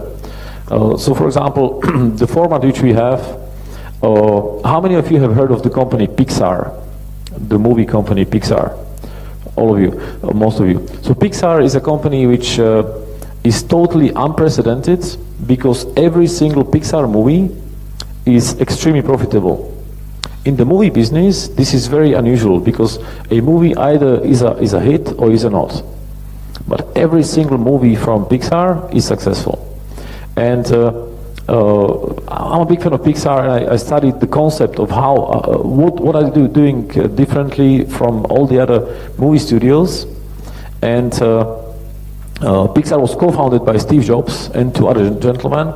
And one of these gentlemen, Ed Catmull, he is a big fan of studying people. And he noticed at Pixar that one team was performing much better than the other teams. And he dug into it, and he wanted to understand why this is. And he came up with some basic rules how to organize meetings. And we organize our brain trust in the same way. And for example, 6 months after we started, one of our members announced that the most successful advertising campaign in the history of Czech Republic was born in our think tank. And there are some other examples now which were born in this one. The latest one is a activity where Globsec, which is also in our organization, is putting together a special educational program in cooperation with Singularity University for the leadership of the United Nations. And so it's very inspiring to see these guys opening up, because it took us about 6 months to build trust.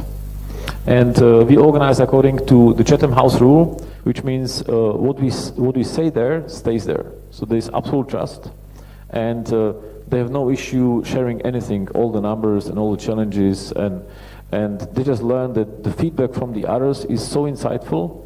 It doesn't matter that somebody can launch the idea first, because the playground is not Slovakia. The playground is a global market. Very inspiring, yeah. We can see that the trust and brain is very, very important in this current world. And your probably one of the last activities is a new established investment fund, IPM Growth, that is actually also focused on Slovakia as well. Can you tell us maybe your goals of this fund and what is expecting results? Yes, of course.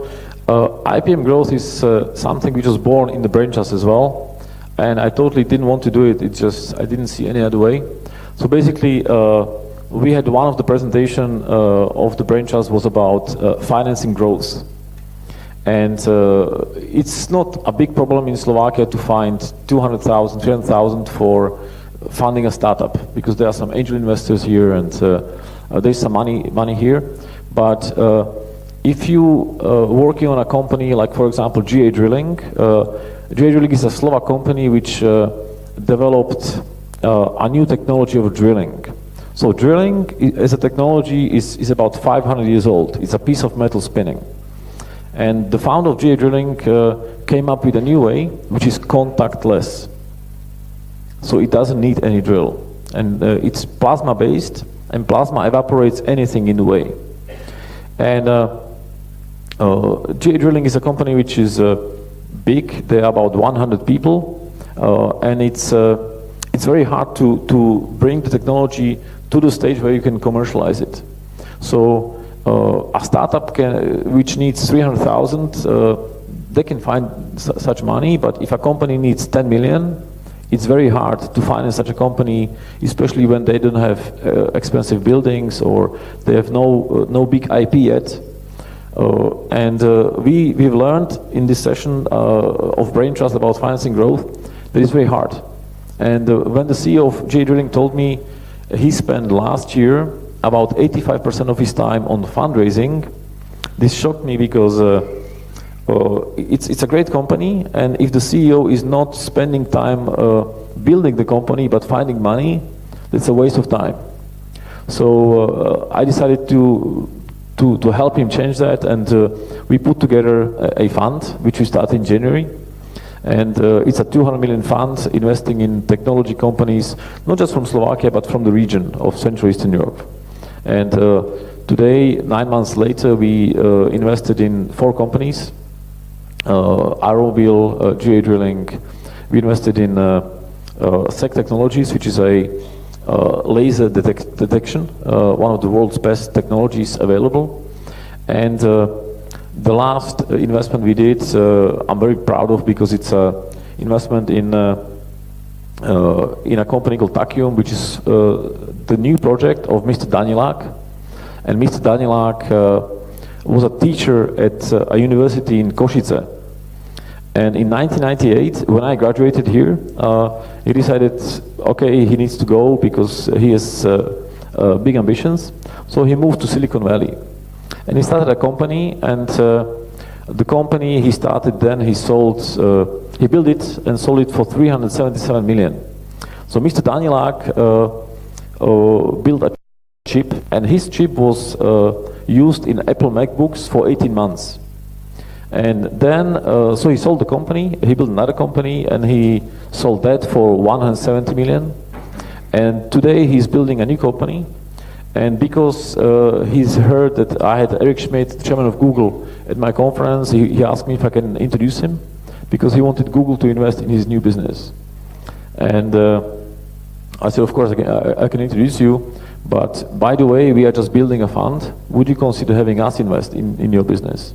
And he said no, he owns Google. So after a few dinners and lunches, we signed a term sheet. And I think Trent came up, brought it out last week or 2 weeks ago, that we invested in him. We're very excited because his new project is he's building server on a chip. So it's a very small chip. And I don't know if you know, but the top 5 companies which are having big storage capacities, like Google and Amazon, Facebook and so on, the top 5 companies spend more energy cooling those servers down than the entire UK. So it's a lot of carbon for the planet. And the biggest cost of these server farms are cooling them down. And Mr. Danilák's chip needs almost no cooling.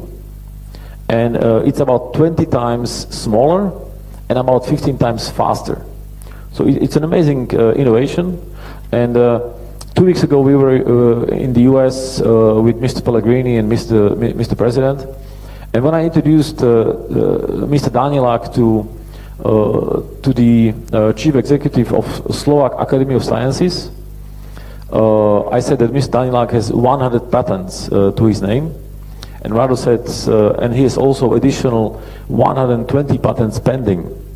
So Mr. Scheigelik said that's more than the entire Slovak Academy of Sciences. So it's one man. So I'm very proud to have Mr. Danilák as our next investment, and we really hope it's going to be also felt in Slovakia, because we decided that we will build a big R&D center in Slovakia, where for his company, because we want to keep the bridge between Silicon Valley and Slovakia growing stronger. These all are really very inspiring talks, and thanks to your passion, probably it seems that Slovakia will be a better place to live very soon because of your projects and all your activities. It seems like that all your dreams are coming true. Is that something that you plan in the future? Is there any space for your some of your future plans or activities that you would like to manage in a future? Not all my dreams are coming true. Only a very few of them. But when it comes to the future, I really hope that Slovakia is a great place to live, and when we not just only look back, but when we look around the world, we have a really good life here in Slovakia. And what sometimes hurts me is how many people just complain. And if they would know what life is, in Siberia, what life is in Mongolia, or what life is in Tanzania, and they would compare it, they would just feel much happier. I don't know why people feel the need to complain all the time. So I just hope that this mindset will slowly change. And when it comes to my hopes for Slovakia, I just hope that we will do something about corruption, because this is something which is growing so bad. And it's not just bad, it's toxic for the new generations. Because when people see it's okay to bribe people, it's okay to steal money, and business people who steal money, when others congratulate them for that, it's not okay. But my biggest hope is not just that. My biggest hope is education, because education, this is the future of the country, and I just hope that the universities in Slovakia will get better, and I don't just mean better by 30%, but better by a order of magnitude better. For example. One of our advisory members of our fund is a gentleman which is the president of Stanford Research Institute. It's an organization which defined the first concept of Disneyland with Walt Disney. They invented high definition TV. They invented the computer mouse. They invented using ultrasound for medical purposes. And a few more things, and he's teaching at Stanford, and universities like Stanford or Harvard, they proactively ask the faculty to not just teach, but also go and be board members at companies, to start companies as well. And it's the opportunity to be at both places at the same time, to teach as well as have a business experience, which is making them better teachers. And I sometimes feel that in Slovakia, the scientists feel too proud about having a touch with the business, and I don't think it's very good, because then they're out of touch. So I just hope that the education in Slovakia will be order of magnitude better, and it's not going to be by doing your science from your office. You need to get out there into the terrain. There are some good examples, like for example, the University of Žilina just signed during our trip in the US a memorandum of cooperation with the best public university in the US, which is the UC Berkeley. And they also do projects like they developed all the bottom of the flying car for us. For example, they educate pilots for big companies like Ryanair or Emirates. So we have some good examples of universities, but I think we need much more of that. I think this is the fantastic message of your talk, and thanks to people like you, your passion, and probably also all of us, maybe we would be able to change the Slovakia in the way we would like to live here in a country with a brighter future. Unfortunately, our time is over, and we need to keep the space for other speakers. And Mr. Gazdík is staying here. If you are interested, you can talk to him during the lunch and the rest of the program for today. And thank you very much for coming. I think it was very inspiring for all of us. Thank you very much. My pleasure. Thank you.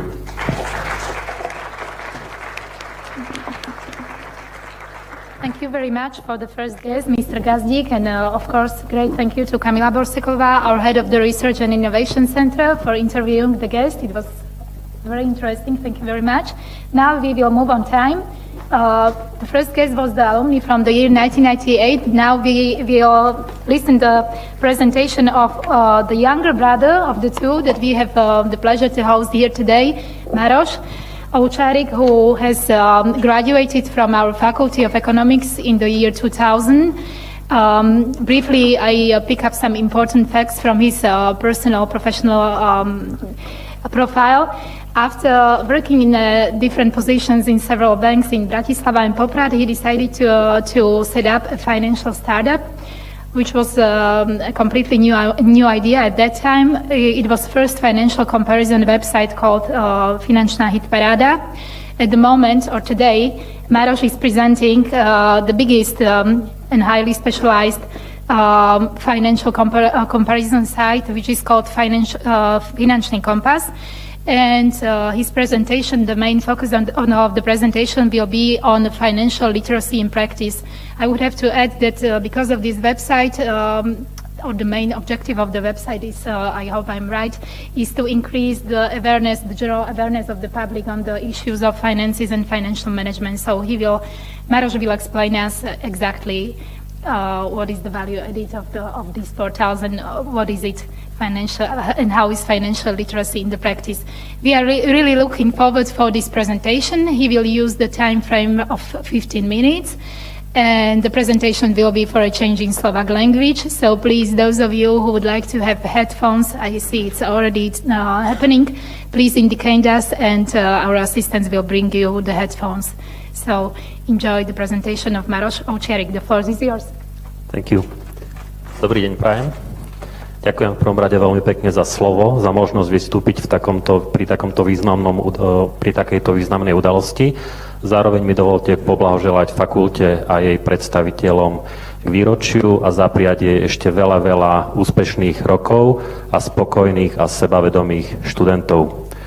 V mojej dnešnej prezentácii sa budem venovať finančnej gramotnosti, úrovni finančnej gramotnosti na Slovensku a hlavne jej dopadom na životy bežných ľudí v krátkodobom, ale aj dlhodobom horizonte.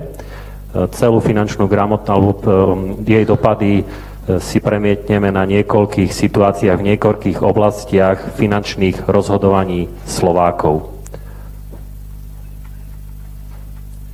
Začneme definíciou finančnej gramotnosti z Wikipédie. Finančná gramotnosť je súbor znalostí, ktoré umožňujú ľuďom, peniazom alebo financiám rozumieť a správne sa rozhodovať v rôznych životných situáciách. Čo je veľmi dôležité v tomto celom, je to rozhodovanie, nie len mať vedomosti, ale byť aj dostatočne sebavedomý a používať tieto vedomosti správne v praxi v rôznych životných situáciách. Tie rôzne životné situácie sú veľmi dôležité, pretože z našej praxe ľudia nerobia zlé rozhodnutia vtedy, keď majú nedostatok peňazí, ale oveľa častejšie robia zlé rozhodnutia práve keď majú viac peňazí, ako možno potrebujú a rozhodujú sa, čo s tými peniazmi robia. Pomôžem si prieskumom, ktorý pred mesiacom spravila spoločnosť Focus a prieskum bol realizovaný na vzorke 1500 ľudí metódou face-to-face a prieskum zisťoval vzťah Slovákov k peniazom, ich finančnú gramotnosť a podobne. Na otázku, ako ľudia rozumejú peniazom, odpovedalo 10% respondentov v rámci celého Slovenska, že im rozumejú veľmi dobre a 57% Slovákov povedalo, že im rozumejú dobre. To znamená, 2/3 ľudí odpovedalo, že im rozumejú veľmi alebo dobre. Sebavedomie Slovákom rozhodne nechýba. Pozrime sa, ako to vyzerá ďalej v praxi. Ešte jednu zaujímavú vec som vytiahol z tohto prieskumu a to je rozdelenie sociodemografické a pozrel som si na to, ako jednotlivé kvalifikácie alebo zamestnania rozumejú peniazom a pozrite sa na úroveň študent. V rámci študentov 3% študentov odpovedalo, že rozumejú veľmi dobre a 36% odpovedalo dobre. Keď sa pozriete a porovnáte to s ostatnými profesiami, tak zistíte vrátane dôchodcov, nezamestnaných, že študenti sú na tom najhoršie, podobne ako nekvalifikovaný manuálny pracovník. Usudzujem z toho, alebo jeden zo záverov by mohol byť ten, že školstvo ako také na Slovensku zďaleka nedodáva, čo sa týka finančnej gramotnosti, študentom to, čo by mohlo dodávať a ľudia potom pracne získavajú finančnú gramotnosť v praxi a často sa popália aj na vlastných chybách. Prvou oblasťou, kde si ukážeme, ako sa prejavuje finančná gramotnosť v praxi, je oblasť tvorby rezerv a tvorby depozít Slovákov v slovenských bankách. Toto je graf, ktorý ukazuje, akým spôsobom alebo ako rastú vklady Slovákov v bankách A je to porovnané s tým, akým spôsobom rastú úvery Slovákov v bankách. Hneď na úvod poviem, že sa bavíme o časoch, alebo teda o období, kedy sú makroekonomické čísla relatívne dobré. Rastie HDP, klesá nezamestnanosť, rastie zamestnanosť a zároveň rastú aj reálne mzdy Slovákov. Pozrite sa, ako sa zatvárajú nožnice, ako sa ľudia pomerne rýchlo, extrémne rýchlo zadlžujú a postupne spomaluje tempo rastu vkladov. Dokonca v niektorých mesiacoch aj tohto roku boli vlastne, už ani neboli nárasty vkladov, ale v niektorých mesiacoch boli zaznamenané aj poklesy vkladov. To znamená samozrejme, že všetkým nám je jasné, že to vytvára určité rizika aj do budúcna, vytvára to rizika práve v období, kedy možno budeme zažívať recesie. Pozrieme sa teraz na štruktúru peňazí, ktoré ľudia v bankách majú. Dovolím si upriamiť vašu pozornosť na červenú krivku. Červená krivka hovorí o tom, koľko ľudia majú peňazí na terminovaných vkladoch. To je dlhodobo najobľúbenejší produkt, ktorý ľudia v bankách využívajú, veria mu a po ňom siahajú. Jednoducho vidíte sami, že objem terminovaných peniazí, teda terminovaných vkladov výrazne padá a dokonca, keď sa pozriete, tak za tých nejakých 5 rokov klesol o viac ako 3 miliardy eur. A keď sa pýtame, OK, keď ľudia nedávajú peniaze do terminovaných vkladov, tak kde ich dávajú? Hľadajú lepšie, výnosnejšie produkty, ktoré na trhu sú, aby im zarobili viac? Nie, odpoveď je nie. Odpoveď je, že ľudia nechávajú peniaze na bežných účtoch. Pozrite sa na modrú krivku, to sú peniaze, ktoré za celé Slovensko, hovoríme o domácnostiach, hovoríme o bežných ľuďoch, o retaili, ľudia majú na bežných účtoch. To znamená, samozrejme, že je to dôsledok historicky najnižších úrokových sadzieb, aké tu kedy boli. Je to dôsledok toho, že dnes, keď sa pozriete na, povedzme, 5 najväčších bank na Slovensku, tak ťažko nájdete terminovaný vklad, ktorý ponúkne vyššiu úrokovú sadzbu ako 0,5%. A ľudia na to reagujú týmto nezáujmom, ale pýtam sa, prečo nevezmú aspoň to menej. Jednoducho, keď si nevážia menej, tak si možno nezaslúžia viac. Ale osobne by som očakával to, že budú hľadať alternatívy, možno zaujímavejšie, možno aj z investičnej oblasti na to, aby im ich peniaze, ktoré tam dlhodobo majú uložené, aby im zarábali. Aby sa im zvyšovali ich finančné aktíva a znižovali ich finančné pasíva. Toto je porovnanie Slovenska v rámci krajín OECD. Pozrieme sa, aká je štruktúra finančných aktív domácnosti v rámci krajín OECD. Slovensko, aby ste vedeli, čo znamená to číslo, tých 62,3 je vlastne podiel depozít, alebo teda všetkých vkladov v bankách, vrátane hotovosti, ktoré majú Slováci v porovnaní k celkovým finančným aktívam Slovákov. Ako vidíte, Slovensko je v tomto porovnaní tretie najkonzervatívnejšie miesto alebo tretia najkonzervatívnejšia krajina, za nami je už len Grécko a Turecko.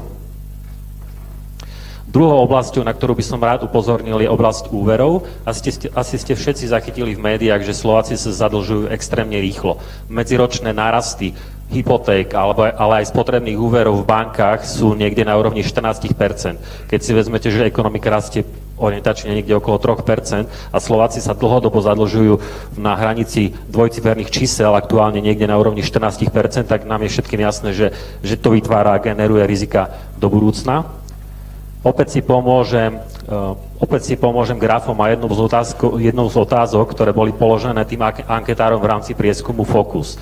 A otázka znela, akú časť peňazí ľudia míňajú zo svojho mesačného príjmu v porovnaní k svojmu príjmu. A veľmi zaujímavé, ten prieskum je zaujímavý aj preto, alebo táto otázka, lebo tá istá otázka bola položená v roku 2015 a tá istá otázka bola položená aj v roku 2017 pred mesiacom. A pozrite sa hneď na prvý stĺpec, alebo tú prvú odpoveď. To znamená, nemám žiaden úver, nesplácam žiadnu hypotéku, žiaden spotrebák, žiadne povolené, proste nič, tak ešte pred 2 rokmi odpovedalo na túto otázku, že nemá žiaden úver 60% ľudí. Keď sa pozriete dnes tak za 2 roky klesol tento počet ľudí na 45% ľudí. To znamená, 15% ľudí, teda o 15% ľudí začalo splácať nejaký úver viac, ako to bolo v roku 2015 a logicky, že títo ľudia sa prerozdelili nejak proporčne medzi všetky tie skupiny podľa toho, či dávajú zo svojho príjmu 10, 20, 30 alebo 40% na rôzne splátky úverov a pôžičiek. Opäť porovnanie Slovenska v tempe zadlžovania s ostatnými krajinami, v tomto prípade je to zdroj NBS a v porovnaní s krajinami Európskej únie. Či sa pozrieme na medián, na rozpätie, na minimum, maximum, zistíte, že tá horná tmavá zelená krivka je Slovensko. Slovensko je dlhodobo, hovoríme o posledných minimálne 5 rokov, najrýchlejšie sa zadlžujúcou krajinou v rámci celej Európskej únie. Pozrime sa ešte na jednu oblasť v rámci finančnej gramotnosti, akým spôsobom sa môže pretaviť do peňaženiek ľudí a v tomto prípade sa pozrieme na dlhodobý horizont 20, 30, 40 rokov a pozrime sa na dôchodky. Všetci ste, predpokladám, niekde zachytili, že Slováci nemajú šťastne zvolené fondy v rámci druhého piliera, ktorý si volia a ktorý by mal byť jedným zo základných pilierov ich budúcich dôchodkov. Ale pozrite sa, až 83% alebo 81% ľudí má svoje peniaze a svoje úspory distribuované a vložené do dlhopisových fondov, ktoré sú dlhodobo najmenej výnosné. A keď sa pozrieme na fondy, ktoré sú najviac výnosné, a to sú tie indexové fondy, tak tam je len niečo nad 7%. A čo to u tých ľudí môže spôsobiť v praxi? My sme vyrobili taký model, ktorý nejakým spôsobom prognózuje alebo predvída situáciu dnešného človeka, ktorý má príjem 1000 eur, má 35 rokov, akým spôsobom by mohol vyzerať jeho budúci dôchodok, keď príde čas jeho dôchodkového veku, ale tie čísla, ktoré vidíte, sme prepočítali spätne, odúročili spätne na dnešnú dobu. To znamená, že keď sa pozriete, tak ten druhý stĺpec hovorí o tom, akú sumu by mohol mať v rámci druhého piliera nasporenú. To znamená, väčšina ľudí, ktorí dnes majú peniaze v dlhopisoch, môžu mať nasporenú sumu tesne pred dôchodkom niekde na úrovni 35 000. Ak by mali volené indexové fondy, tie najviac výnosné, tak by mali tú sumu dvojnásobnú. Podotýkam, že tie prepočty nie sú počítané pri výnose 9-10%, tak ako tam vidíte, lebo toto nie sú pravdepodobne dlhodobo udržateľné čísla, ale sme ich ponižovali plus minus 30%, takže sú to také zreálnené čísla, akým spôsobom by ten dôchodok mohol byť. A keď sa pozriete, tak ten dôchodok by mali z tej sumy počítať, vlastne to je suma, z ktorej sa bude počítať potom celoživotná renta počas ich dôchodkového veku. A keď sa pozriete, tak keď si zvolíte indexový fond, tak by ten dôchodok bol dnes niekde vyšší minimálne o 100 eur oproti zlým zvoleným fondom. To je vlastne aj odpoveď na to, že ten druhý pilier určite nevyrieši dôchodok. Môže ho vylepšiť, ale nevyrieši ho.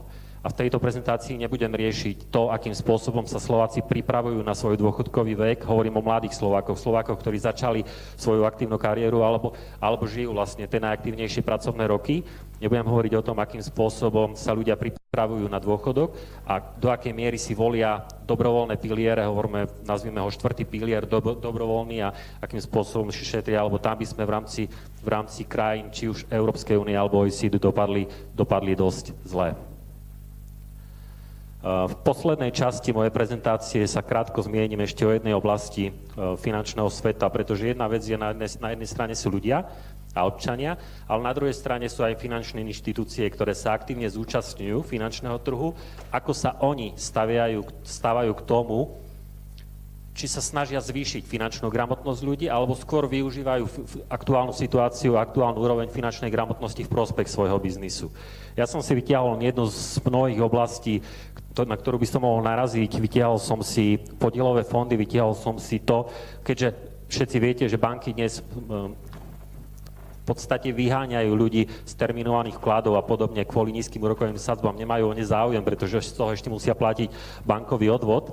Tak jednoducho snažia sa ľuďom ponúkať podielové fondy. Ale podielový fond je investičný produkt, ktorý často preto, aby človek kúpil podielový fond, tak potrebuje ho mať dostatočne dobre vysvetlený a potrebuje mu rozumieť a potrebuje v neho získať určitú dôveru.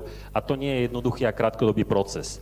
A banky namiesto toho poviem svoj teraz osobný názor, aby možno viac investovali času a možno aj prostriedkov do zvyšovania edukácie a do takého dlhodobého procesu, aby tomu ľudia rozumeli, tak začínajú niektoré z nich, ja som si vytiahol len najväčšiu banku, ale toto nie je prípad len Slovenskej sporiteľne, tých bank je viac. Začali ponúkať kombinované produkty. To znamená, spoja terminovaný vklad, spoja podielový fond a ponúkajú to ako jeden produkt, pričom všetkým nám je jasné, ktorí trošku rozumejú problematike, že z finančného, filozofického a ekonomického hľadiska sú to diametrálne iné produkty. To znamená, že len cez prízmu alebo cez tú dôveru v terminovaný vklad sa snažia predávať podielové fondy, čo si myslím, že nie je vždy úplne šťastné a správne. Posledný slajd, ktorý mám pre vás pripravený, je oblasť firemných dlhopisov. To znamená, že dnes začína pomerne masívne byť v ponuke, alebo začínajú firmy ponúkať firemné dlhopisy. Sú to dlhopisy, ktoré často zakladajú alebo emitujú novozaložené spoločnosti, startupy, spoločnosti, o ktorých ste v niektorých prípadoch v živote nepočuli a ponúkajú za to výnos, povedzme, niekde na úrovni 5-6%. Čo je problém je, že tieto spoločnosti nemajú žiaden rating, vlastne človek, drobný investor sa nemá od čoho odpichnúť, ale spoločnosť vydá k tomu dlhopisu prospekt, ktorý má 350-400 strán a ponúka ho drobnému investorovi s tým, že ten prospekt vždy začína nejakými formuláciami typu, že investor je povinný sa oboznámiť s charakterom, porozumieť dlhopisu, vedieť oceniť budúci vývoj tej spoločnosti, vedieť oceniť rizika a všetko, čo vlastne by mal vedieť preto, aby urobil kvalifikované rozhodnutie.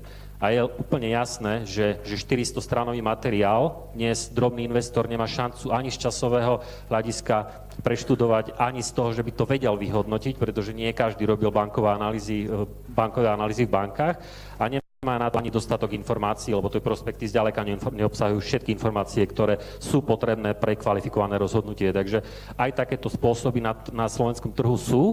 Toto nie sú výnimočné veci. Takýchto dlhopisov všelijakých na Slovensku trhu dnes je niekde okolo 40. Netvrdím, sú tam aj renomované spoločnosti, sú tam aj kvalitné dlhopisy, ale o mnohých, ešte raz hovorím, ste v živote nepočuli a jednoducho tí ľudia nejakým spôsobom tie dlhopisy kupujú a úspešne sa umiestňujú na trhu. Takže ten problém nie je len na jednej strane, ale aj na druhej strane. Dovolte mi preto na záver len vyjadriť jedno presvedčenie v rámci zvyšovania finančnej gramotnosti. Všetci evidujeme, že o finančnej gramotnosti sa viac hovorí, ako sa hovorilo v minulosti. Postupne sa nejakým spôsobom zavádza aj na školy a ja osobne chcem veriť, že to nie je koniec, teda to nie je začiatok konca vlastne zvyšovania finančnej gramotnosti Slovákov, ale je to koniec začiatku zvyšovania finančnej gramotnosti Slovákov. Ďakujem pekne za pozornosť.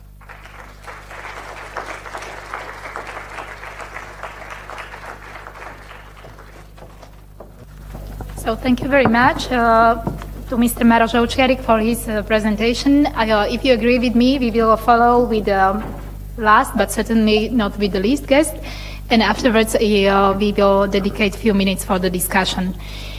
So now I would like to invite Mr. Miroslav Ovčiarik, who is representing here today Amundi Asset Management Company. He's a country manager for Slovakia. Briefly to pick up from his some milestones from the career.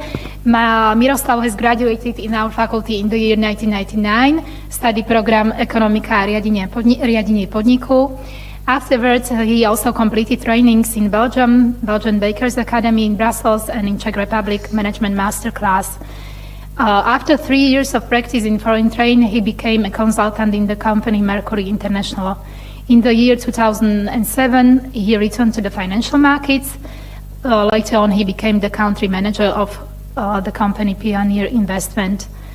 As this year, this company has merged with the largest European asset manager, now Miroslav is representing Amundi Asset Management. So, Miroslav, the floor is yours. Within the time frame of 30 minutes, please present in English language the topic which you prepared, and I hope in the end we will find the answer to the question, is investing only a toy for rich people?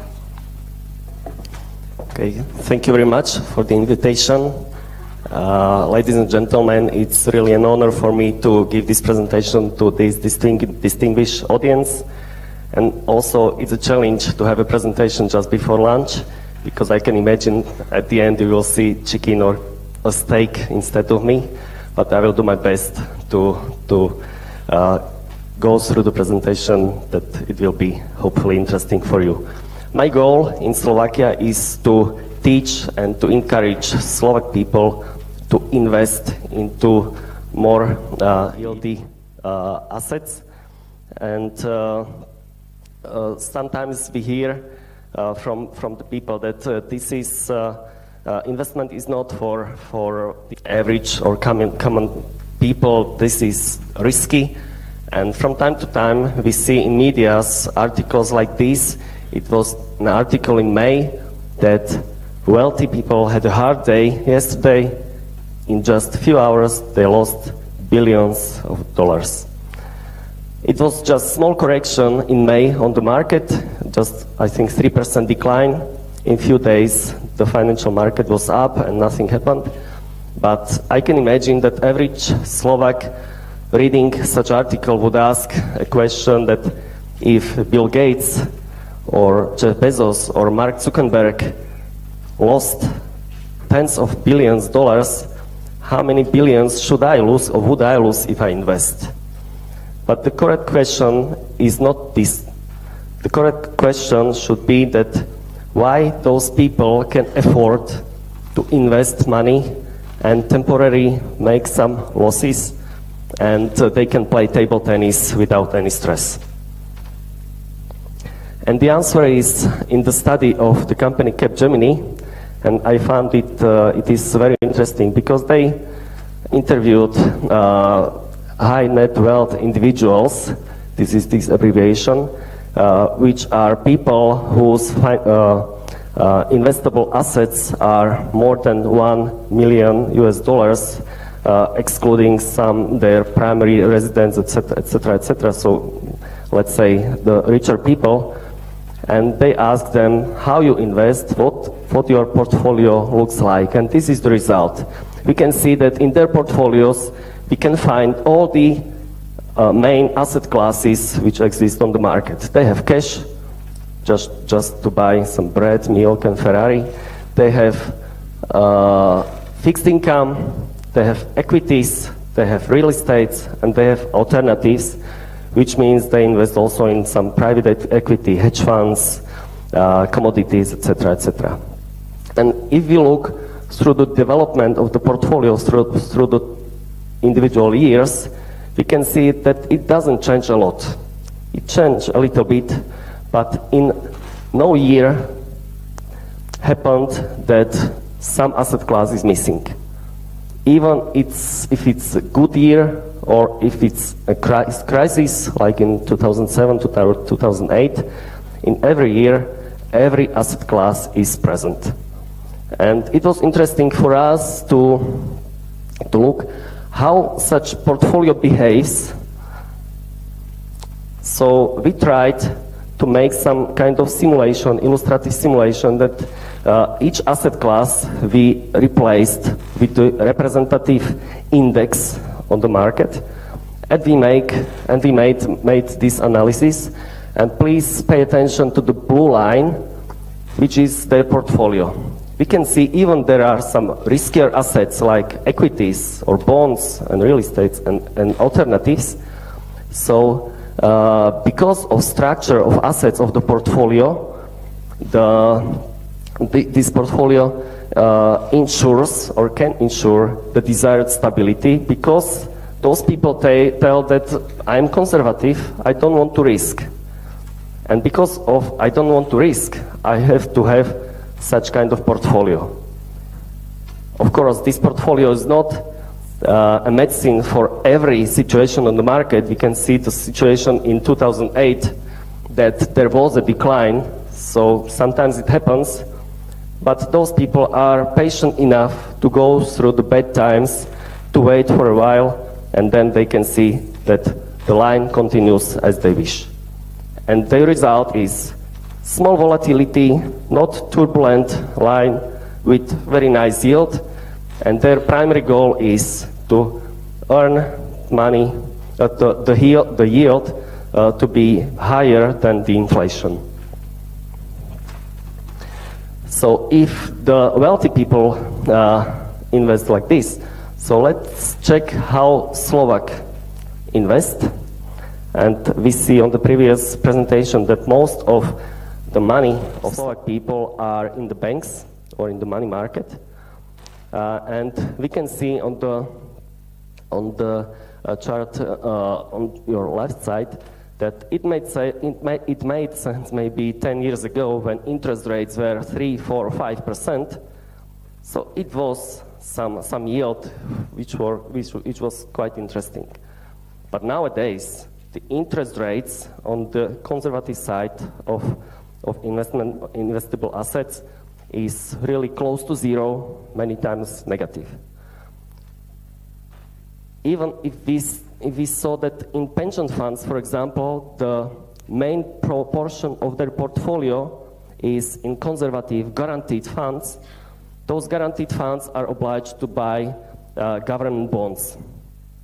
And most of the government bonds in the portfolios are maybe shorter, just to be more conservative. And on the right side, we can see that if we check all the tradable government bonds, only 8% of those bonds have positive real return. Real return means that the return is higher than inflation. 17% of those government bonds have yield between 0 and inflation, and 3/4 of all government bonds now, this short term, are below zero, are negative. Real yield, yeah, after deduction of inflation. And if you look at the trend, so we can see that since 2010, the situation is relatively stable, and average real rate on this market is about -1%.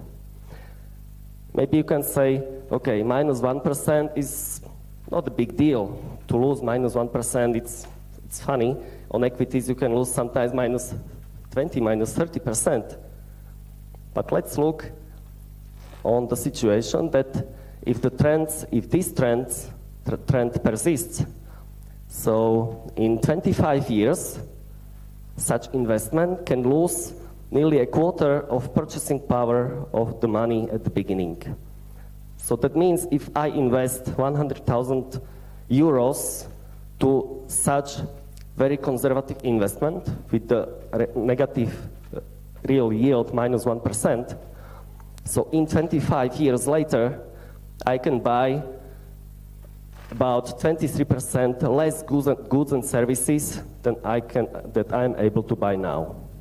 So is it good or not good? I think it's at least a point to think about that if our people have the investment invested correctly. And why they don't invest to riskier assets?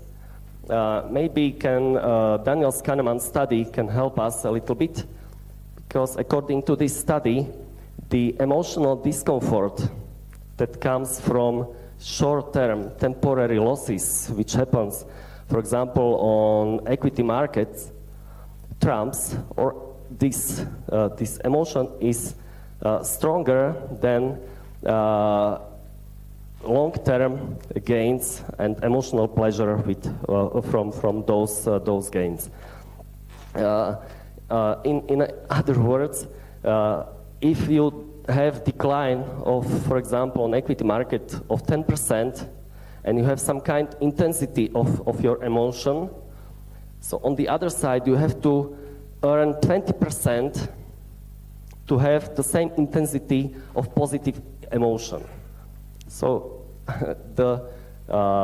if your investment is declining, it pains, and it pains quite a lot. But imagine that, is it really that people are afraid of risk, that they are not able to take any risk? Imagine that if you are driving a car, are you taking a risk if you drive a car? Of course. When I came here yesterday, I saw 3 car accidents. Hopefully without any injuries, but there is potential risk that you can lose the life or the health, etc., etc. But you know that if you keep some rules and hope that the other will keep the rules as well, so the drive will be more safe and you take the risk and you drive the car. Or another example, take a farmer. This is my favorite slide because imagine that there are no money and there are just some commodities like corn. Why a farmer seeds a corn? Because his goal is to have nice crop. But is there any risk, or does he have any guarantees that the crop will look like this? No.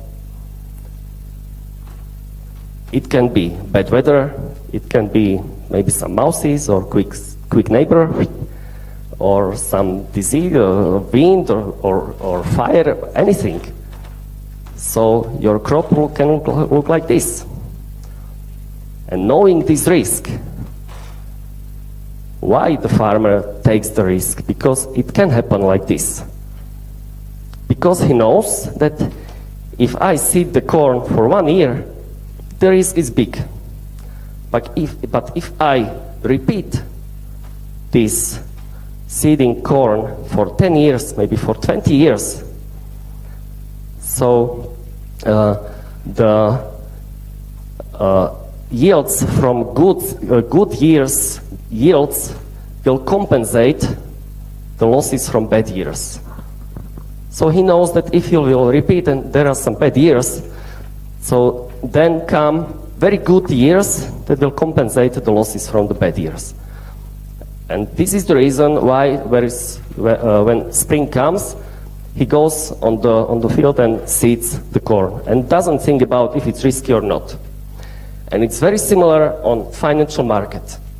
If you invest to risky asset or riskier asset for 1 year, it's really risky. But if we are thinking that to such assets we have to invest for maybe 10, 15, 20, 30 years, that it's not so risky. Let's look at this chart. We analyzed that, or we selected, for example, 15 years periods. And we took past 40 years on the US market, and we came to the results that if we invest to equities, to US equities for 15 years periods, there is no negative period in index or in investing to 500 biggest American companies. And average real yield is about 7% per annum. Very similar situation is on the bond market. There is no negative period, 15 years period on the bond market, even if it's government bonds or corporate bonds, and also some nice yields. But if we invest for 15 years period on cash or money market, the 18% of all 15 years periods in the past 45 years were with negative result and with average real return minus almost minus 1%.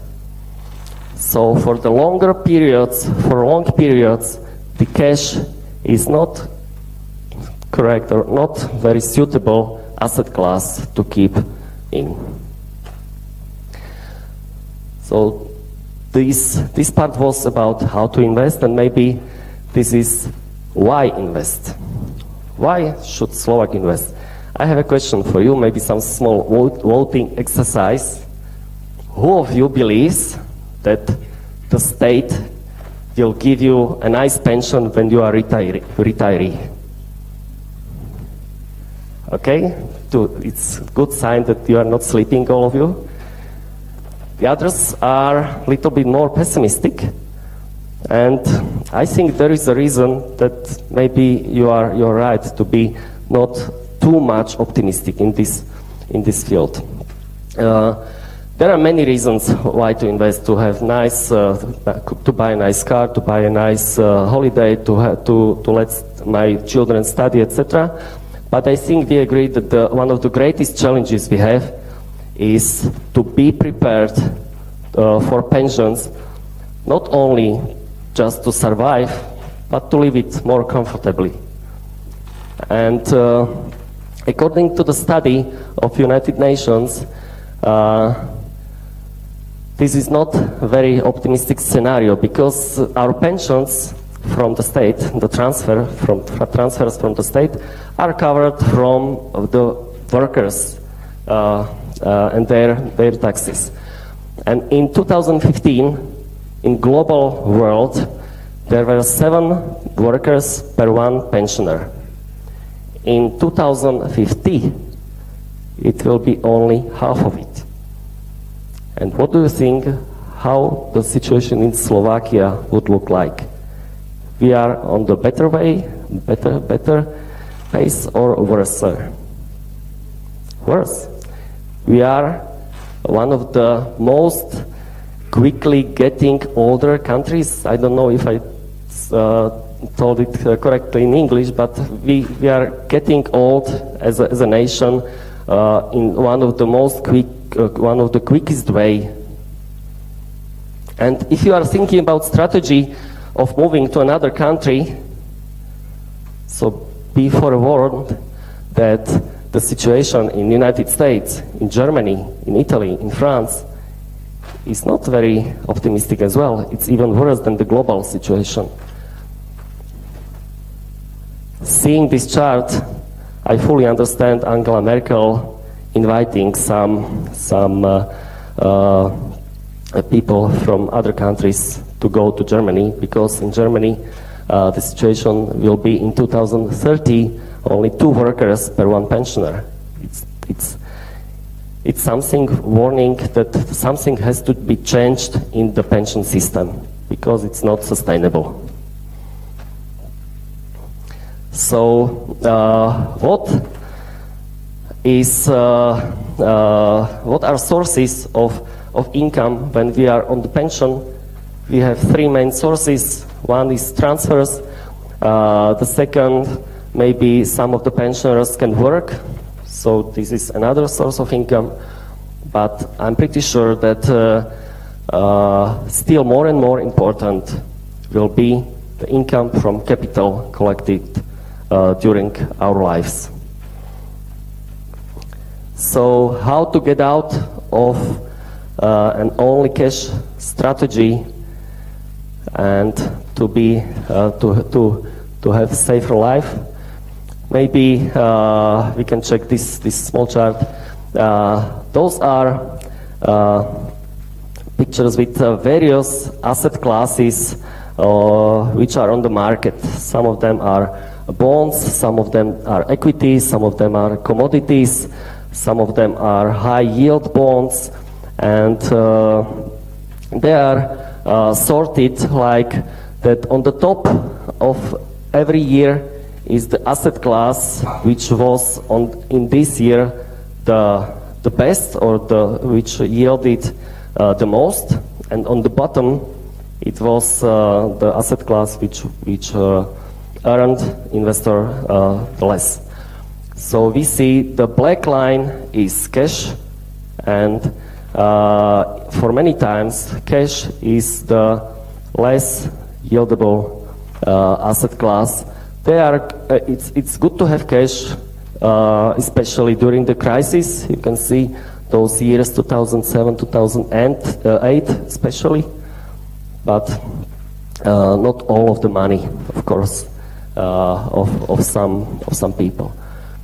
So we can see there some other asset classes, and I would mention maybe the asset class which is unfortunately in Slovakia not well developed in case of how big it is in Slovakia, and it is equities. Slovaks don't prefer to invest in equities so much.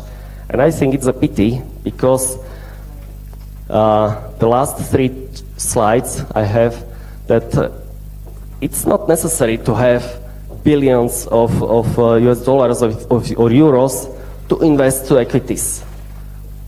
It's not necessary to be Bill Gates or any other wealthy investor, but everybody from us can start to invest and to develop some savings plan with small amounts of investments to find out some suitable tool how to create this portfolio and to earn money on the market where the richest people in the world are present. So this is a small example. If I would invest for past 10 years and I selected, for example, amount $50, I'm sorry, I'm using dollars because for longer periods it's easier for us than euro because euro has not so long history. But for this illustrative purpose, I think it's okay. So if I invest $50 per month for past 10 years, I would invest $6,000 US, and result on my equity markets would be like, if I select this orange line, this is the global world, so it means that Europe, US, Japan, etc., etc. So the whole world equities on the developed markets, it's index MSCI World. You can have from those 6,000, 10,000 US dollars. If you select US equities as the most developed market, most important market in the world, you could have even the blue line, 12,000 euros. I know that it is not enough to survive. When I'm going to pension, I will leave, or you will leave maybe for 10, 15, 20 years. But there is a solution. Not to start 10 years before I'm going to pension. If I make this period longer, for example, 30 years, you see some risk on this, you see? But is it worth to take the risk?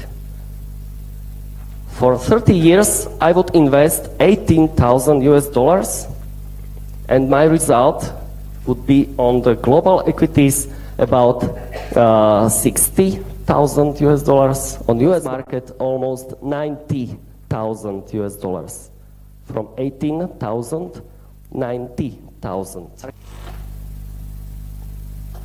And as it is 40th anniversary of my faculty as well, so I made a chart with the 40 years investment period. So if some graduate, which first students at the university would start 50 years every month invest $50 per month, they would invest 24,000 US dollars till now, and the result on the global market is almost 200,000 US dollars. On the equity market, you can get almost 400,000 US dollars. So you can get richer by using this asset class. And you see, this is not a big risk. I invest 24,000. Now I would have almost 400,000. So if the markets go down 50%, I can still have 200,000. It's still higher amount than I invested. So my wish at the end is that as we are at the university, especially economic university, and I cross the fingers, it would happen that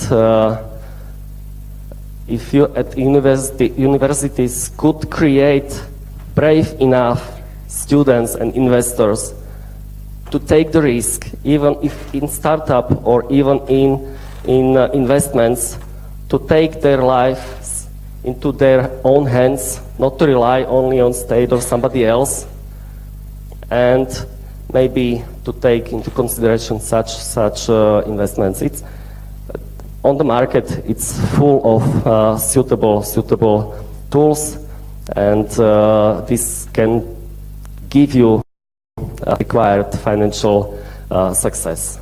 Thank you for your attention.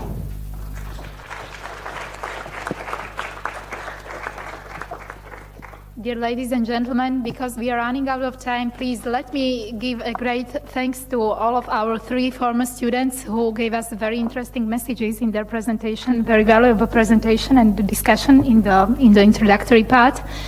I think that we are very pleased to see, and they proved that because of the solid knowledge ground they received here during the studies, they developed their personal careers, and they don't belong to a gray mass, but they are trendsetters in what they do in their field of interest, and we are very proud of them, all 3 of them.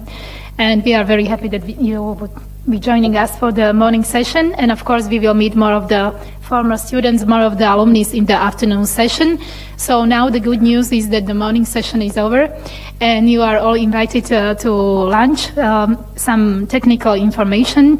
We would like to invite all external guests to the old historical building, to the 2nd floor in the ceremonial hall. The lunch will be served for you soon. And all the internal staff here in the new building, but my colleague is shaking hands, so we shall invite everybody to the historical building to have the place to discuss, because unfortunately there was also not space for discussion. So also our great speakers are invited to have lunch with us, and if you have any questions, you feel free to discuss. So again, thank you very much for your attention. Bon appetit for the lunch to be served in the 2nd floor in ceremonial hall, and we meet all together in approximately 1 hour and 10 minutes, 1:30. The only exception is the tourism section, which will be running in the room number P1, because of the keynote speaker needs to catch up the flights. So the tourism section has a shorter lunch break, but the rest of the section will start at 1:30. Takže sa vidíme spolu o 13:30 s výnimkou sekcie cestovného ruchu, ktorá začína už o 13. hodine, a všetci ste veľmi srdečne pozvaní do novej budovy na 2. poschodie do slávnostnej auly, a prajem vám veľmi dobrú chuť k obedu. Vidíme sa popoludní.